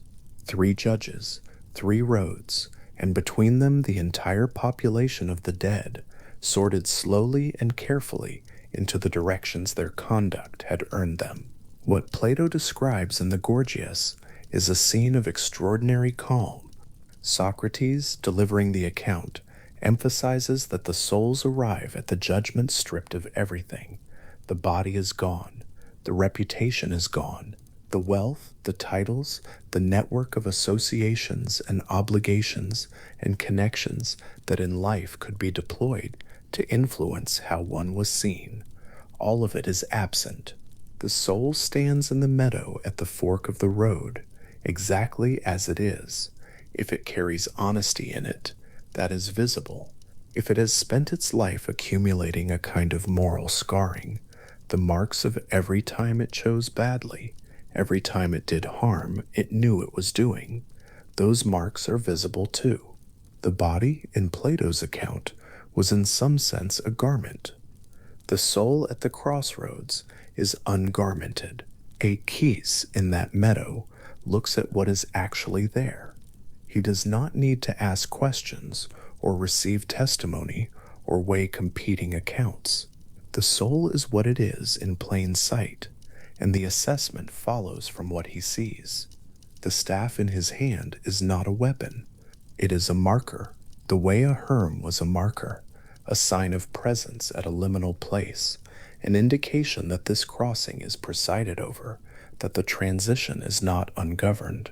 Aeacus holds the staff and looks at the soul before him and makes his determination, and the soul goes where the determination sends it. Plato's version of this scene has philosophical intentions. The Gorgias is a dialogue about the nature of justice, and the myth of the underworld judgment that Socrates presents near the dialogue's end is meant to illustrate the argument that justice is not a matter of appearances or external persuasion, but of actual moral condition. But the mythological tradition Plato draws on is older than the dialogue that contains it. The three judges, Aeacus, Rhadamanthus, Minos, appear in sources that predate Plato, and the idea of the soul being assessed at the boundary of the underworld was embedded in Greek religious thought long before it received its most famous philosophical treatment.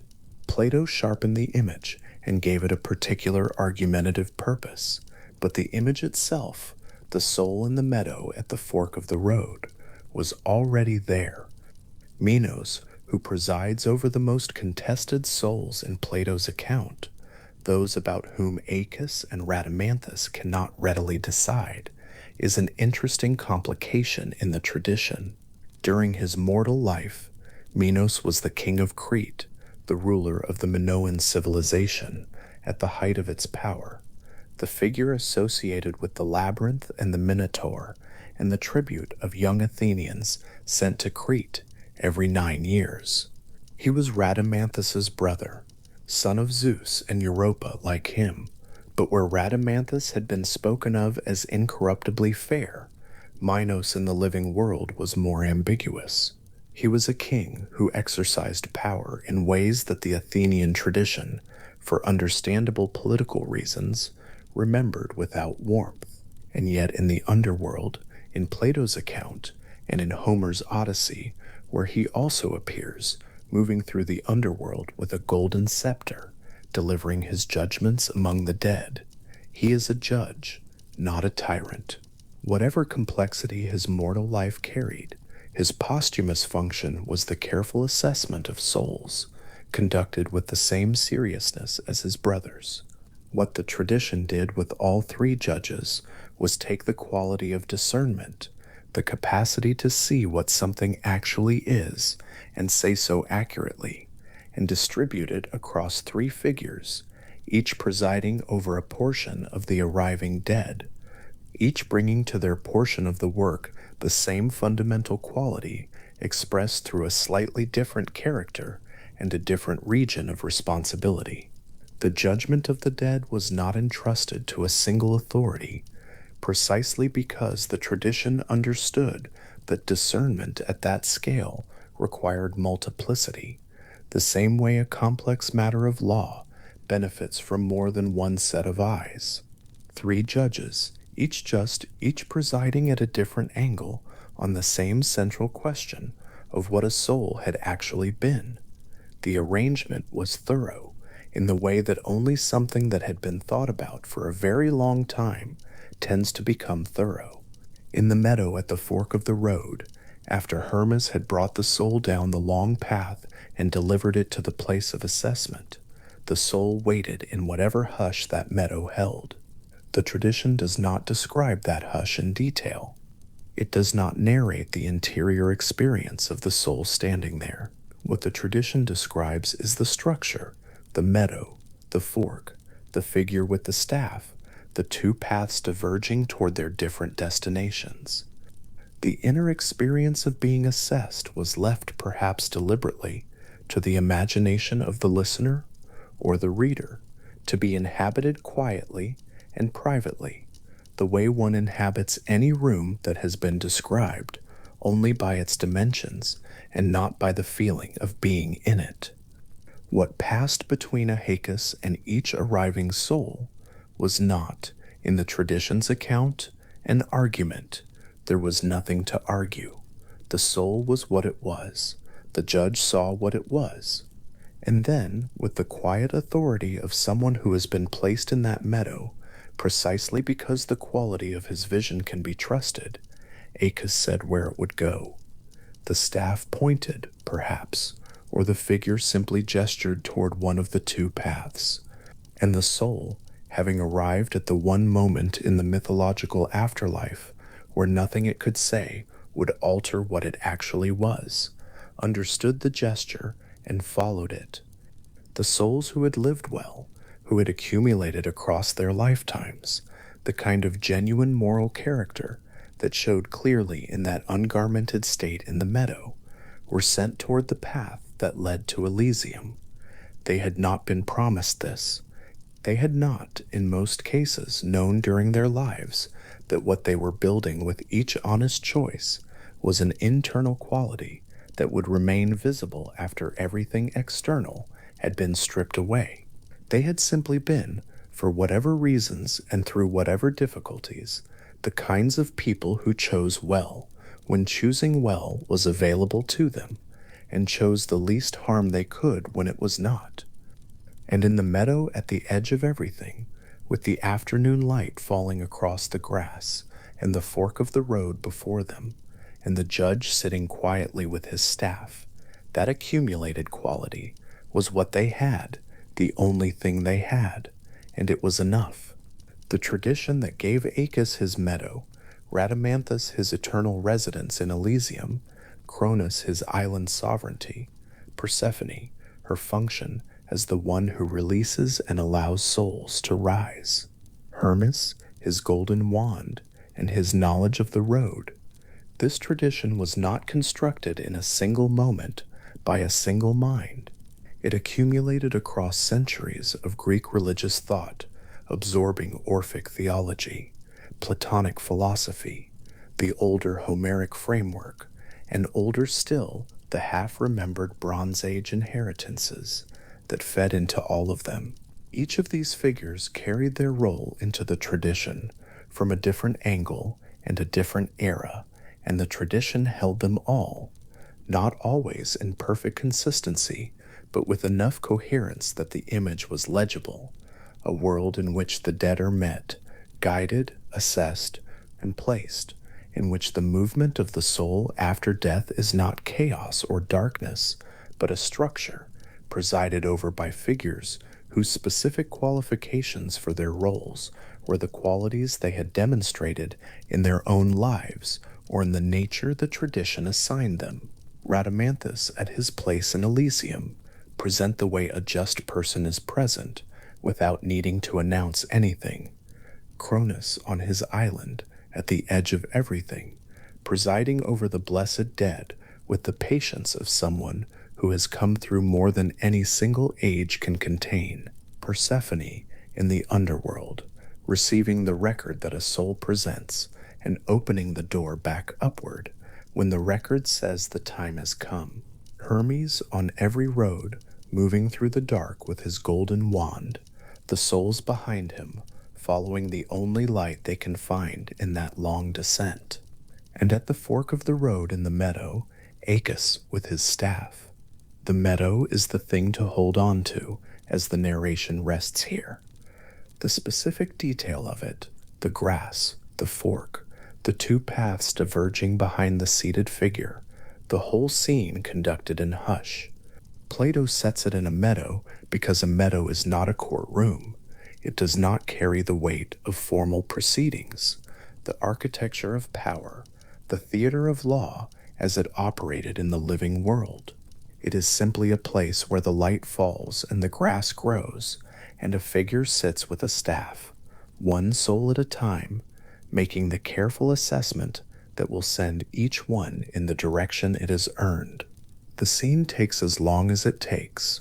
There is no queue at the door, no impatience from the judge, no pressure in the air, only the two paths, and the one who knows, and the soul that is finally, for the first time since it began, seen completely for what it is.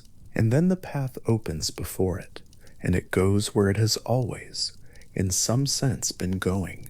and the meadow returns to its hush, and Acchus settles again with his staff, and somewhere beyond the far path, the west wind is already moving through the long grass of Elysium, and the day there, whatever kind of day that place holds, continues as it always has. When Aeneas crossed into the Elysian fields, the darkness of the passage behind him gave way to something that was not quite daylight.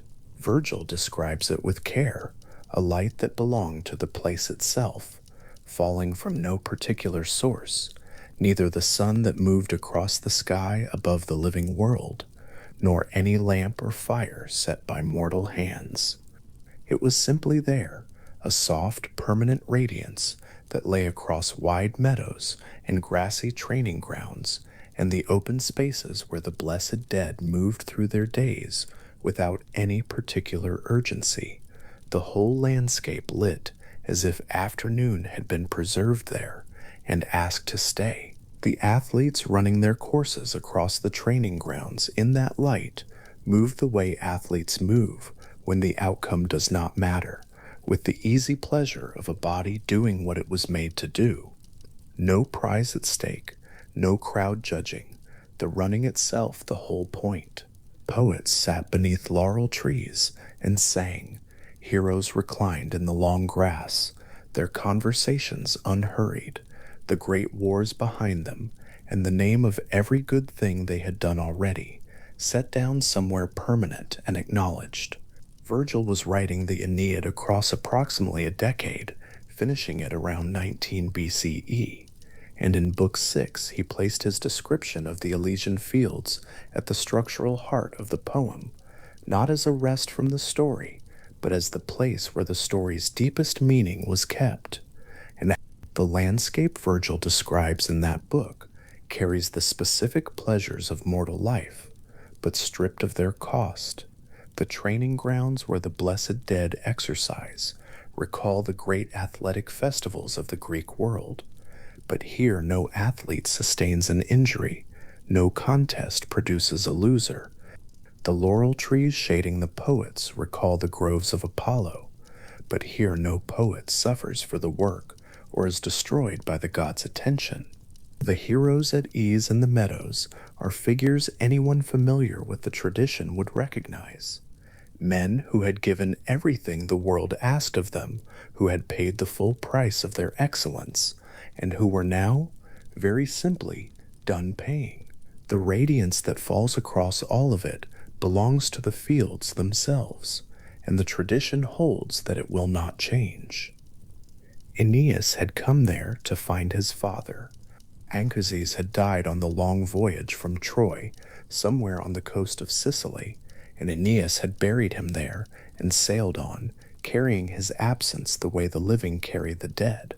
They loved, always somewhere in the peripheral weight of things, present even when not addressed.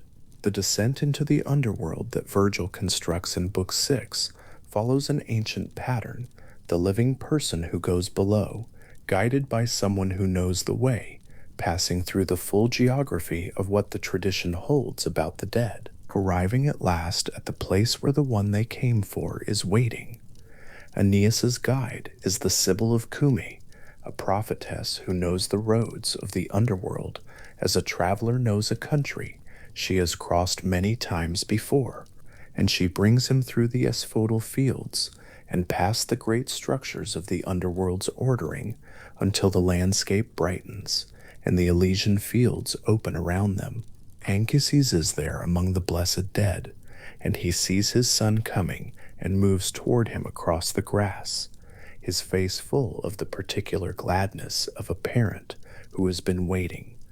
The reunion that follows is one of the most carefully written moments in Latin literature, and Virgil handles it with a kind of formal tenderness, not sentimental, not understated, but exact in the way that very good writing is exact when it is dealing with something it genuinely wants to hold. Aeneas reaches toward his father 3 times.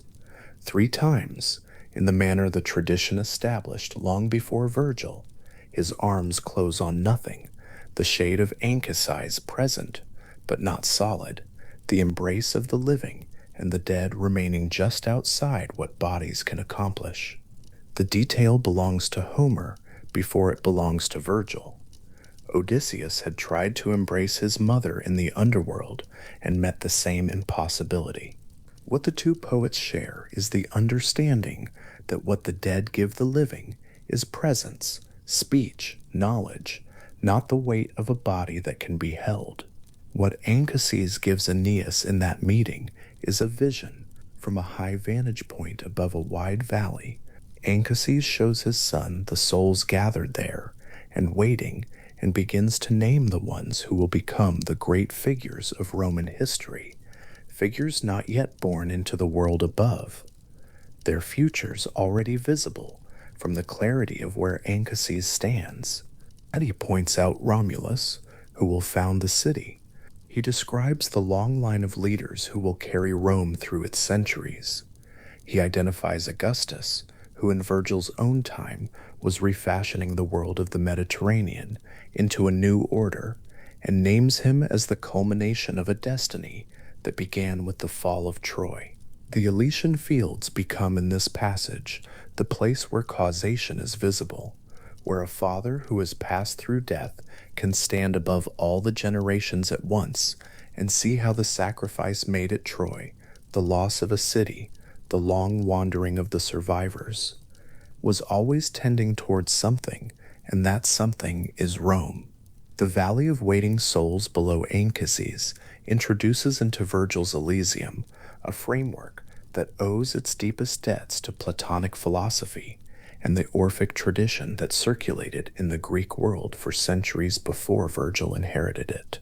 Plato, in Book 10 of the Republic, had described in the myth of the cycle through which souls passed after death, a period of reward or consequence in the afterlife proportional to the life lived, followed after 1,000 years by the soul's return to a plane where it chose its next incarnation from a set of available lives, drank from the river Lethe to forget what it had known, and descended again into the world. Virgil takes this framework and makes it native to the Elysian landscape.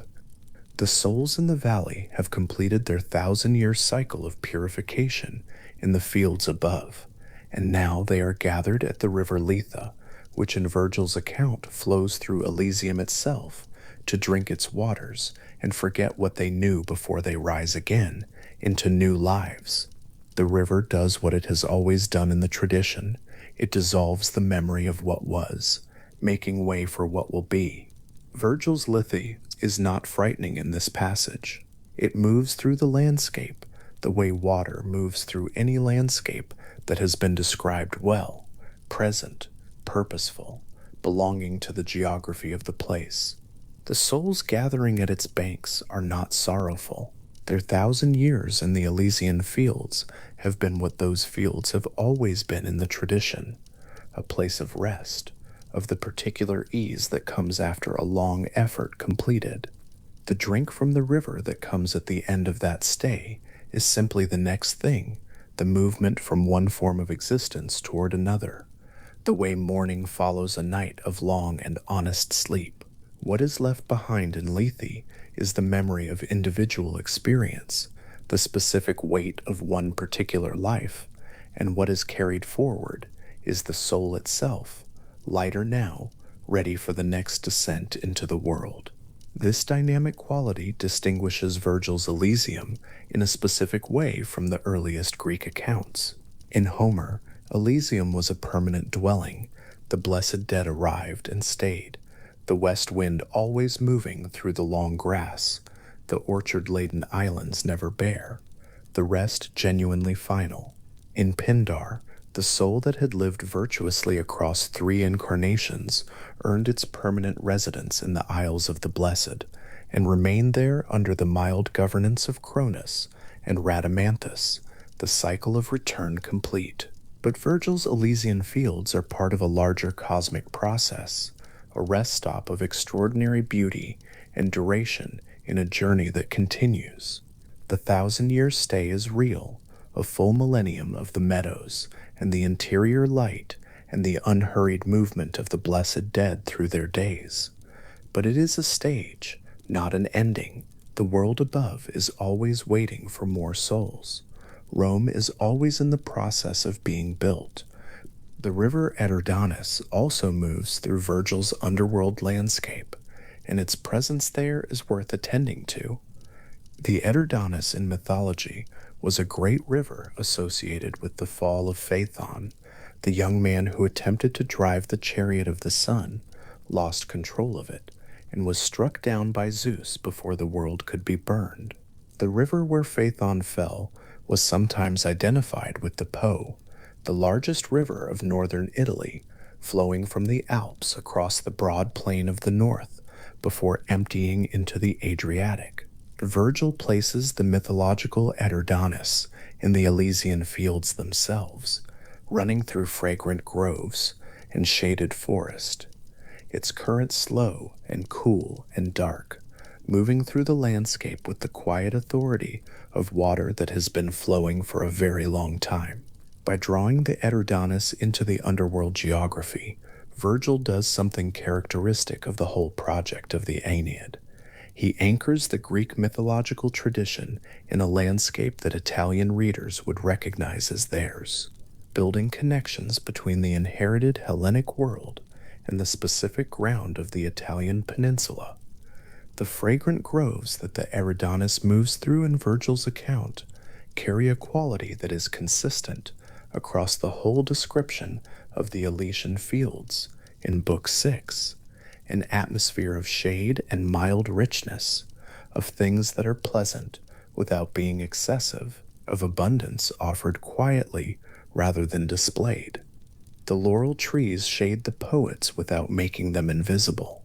The roses and golden fruit of Pindar's tradition persist in the Roman inheritance as the general impression of a landscape that gives generously but without ostentation.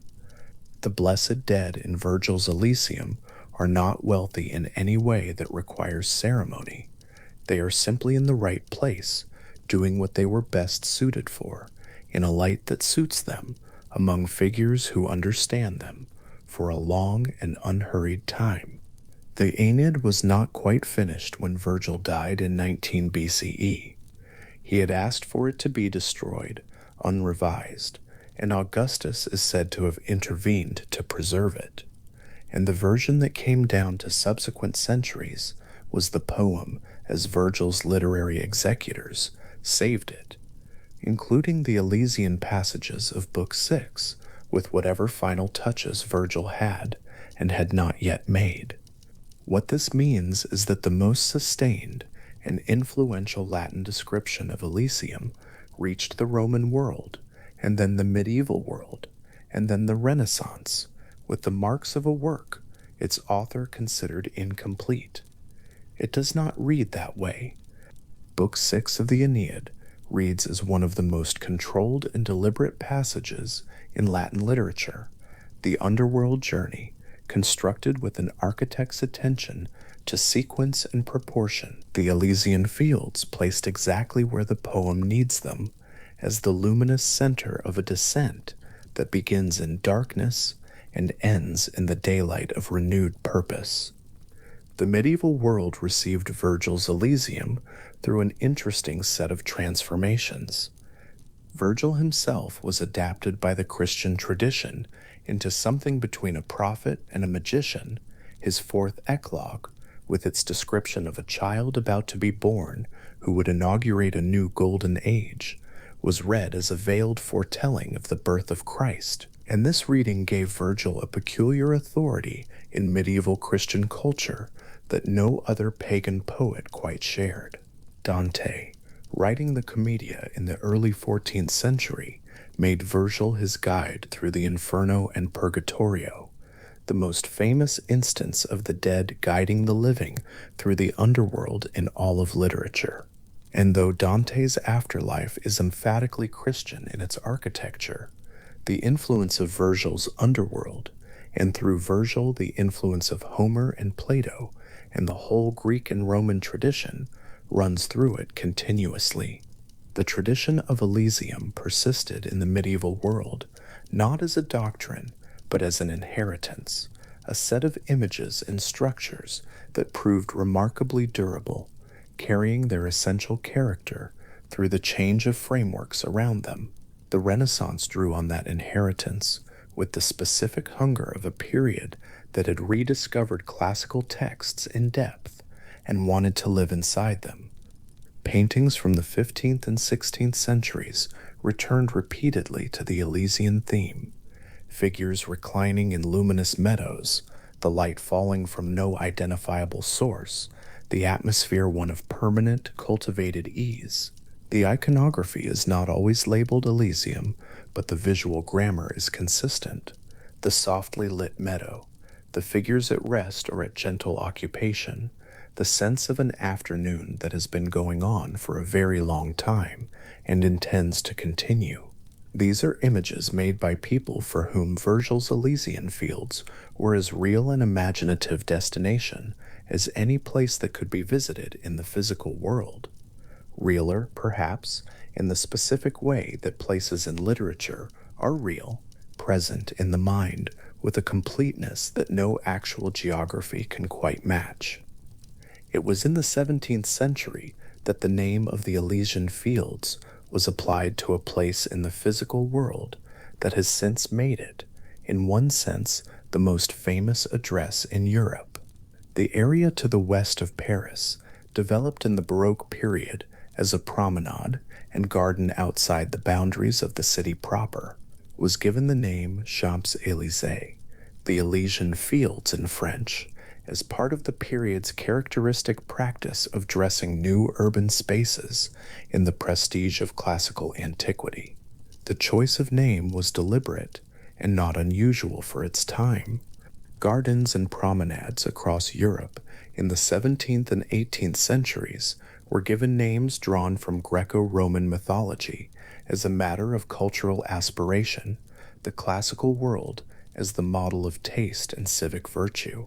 Its geography transplanted into the present as a complement to both the new space and the tradition being borrowed. What is unusual about the Champs-Élysées is what happened next. The garden became a boulevard.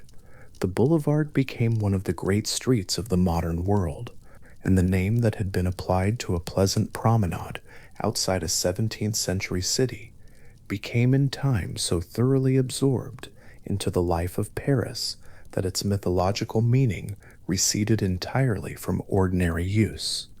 People who walk the length of it today, between the Arc de Triomphe and the Place de la Concorde, along the wide pavement lined with trees and shops and cafes, are, by the letter of the name, walking through the Elysian Fields. The west wind does not especially blow there. The light is the ordinary light of a northern European city.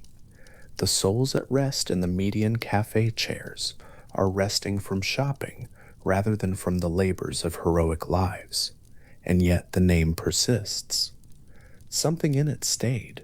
That persistence is perhaps the most interesting quality of the Elysium tradition, taken in its full length, from Proteus speaking to Menelaus on a beach at the edge of the Egyptian delta, in a poem composed in the 8th century BCE, through Hesiod's honey-sweet islands at the ends of the earth, through Pindar's carefully metered theology of 3 lifetimes and the Isles of the Blessed, under the mild rule of Cronus, through Plato's crossroads and the stripped soul standing in the meadow before its judges, through Virgil's self-lit fields and the valley of waiting souls and the river Eridanus moving through its fragrant grove, through Dante's classical guide walking the halls of the Inferno, through the Renaissance paintings of figures in luminous meadows, through the 17th century administrator noting down in some official record that the new promenade outside Paris would be called the Champs-Élysées. What persists through all of this is not a doctrine or an institution, but an image, a place at the edge of things, a mild, permanent light, air without storm, the sense of a rest that has been genuinely earned. The image moved through all those centuries because it answered something that the traditions carrying it needed to answer. Not every soul in the Greek underworld was comfortable there. The vast majority of the dead in that cosmology went to the asphodel fields, which were neither terrible nor wonderful, gray and quiet, and not especially nourishing, the dim continuation of existence that the tradition assigned to ordinary mortals as a matter of default. The heroes who ended in Elysium were exceptions, and the tradition knew they were exceptions. What Elysium preserved was the possibility that the exceptions were real, that a life lived at sufficient cost and excellence did not end the same way all lives ended, that the heroic effort was not simply absorbed into the general dimness with everything else. This was not a comfortable promise universally available. In its oldest form, it required divine descent or divine favor, the proximity to the gods that only certain bloodlines possessed. In its later philosophical forms, it required the sustained moral achievement of multiple lifetimes. In neither form was it easy. What it was in both forms was specific, a destination that could be named and described, a place at the edge of the world whose air and light and fruit-laden branches could be enumerated with care. The specificity is what the poets kept returning to, not the idea of paradise that is easy enough to gesture toward, but the west wind named and measured, the roses beside the frankincense trees, the laurel canopy over the poets, the river Eridanus moving through its groves with the particular character of a river that has been given its own name and its own course. When Homer named Zephyr as the wind that moved through the Elysian plain, he was doing something precise. He was choosing the west wind, specifically the mild wind, the warm wind that came off the water in the direction of the setting sun, and assigning it permanently to paradise. When Virgil placed his self-lit fields under a light that belonged to them, not borrowed from the sun above, not contingent on the hour or the season, he was describing a place that had its own internal conditions, its own weather, its own character as a landscape. These are not decorative choices. They are the choices of writers who wanted the place they were describing to feel like a place that could in principle be visited, that had the texture of somewhere real. The Orphic gold tablets that have been found in graves across the Greek world, small leaves of gold foil pressed with Greek letters, placed in the hands or on the mouths of the dead from the 5th century BCE onward, demonstrate how seriously some in the ancient world took the geography of the afterlife as a practical matter. The instructions on those tablets are navigational. The soul is told which spring to find and which to avoid, what to say to the guardians it will meet, how to identify itself as one who knows the way. The tablets have been found in graves in Thessaly, in Crete, in southern Italy, scattered across the Greek-speaking world across several centuries, and their consistency suggests a tradition of considerable duration and seriousness, people preparing the dead for a specific journey along specific roads with specific landmarks. What the tablets describe is not Elysium directly, but they belong to the same world of thought that generated and sustained the Elysian tradition. The conviction that what the dead entered was a geography, a country with features that could be known in advance and navigated with care. Virgil knew this tradition. He knew Plato. He knew Pindar. He knew Homer. The Aeneid's 6th book is in one sense a gathering of everything the Greco-Roman tradition had said about the afterlife up to the moment of its composition, arranged into a single coherent landscape and walked through by a Trojan hero who is also, by the poem's careful construction, the ancestor of Rome.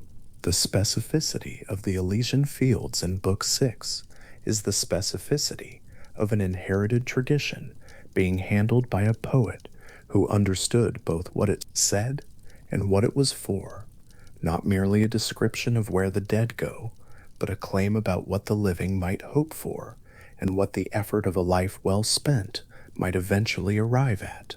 It is worth holding the light of Virgil's Elysian fields in mind for a moment, that particular quality he attributes to it, the light that is not solar, not artificial, simply intrinsic to the place. The blessed dead in those fields have been there long enough that the light is ordinary to them. The athletes running their courses do not pause to admire it. The poets under their laurel trees are not singing about it. It is simply the light of where they are, as much a part of the landscape as the river Eridanus, moving through its groves, or the slow movement of the afternoon across the meadows. The tradition describes it once, precisely, and then takes it as given, as a settled feature of the world it is describing, as constant and unremarkable as the zephyr that Homer named, as the wind that never stops moving through the Elysian plain. What the long history of this tradition ultimately offers, from the oldest Homeric verses through the Roman inheritance and beyond, is not a single image, but a consistency within variation.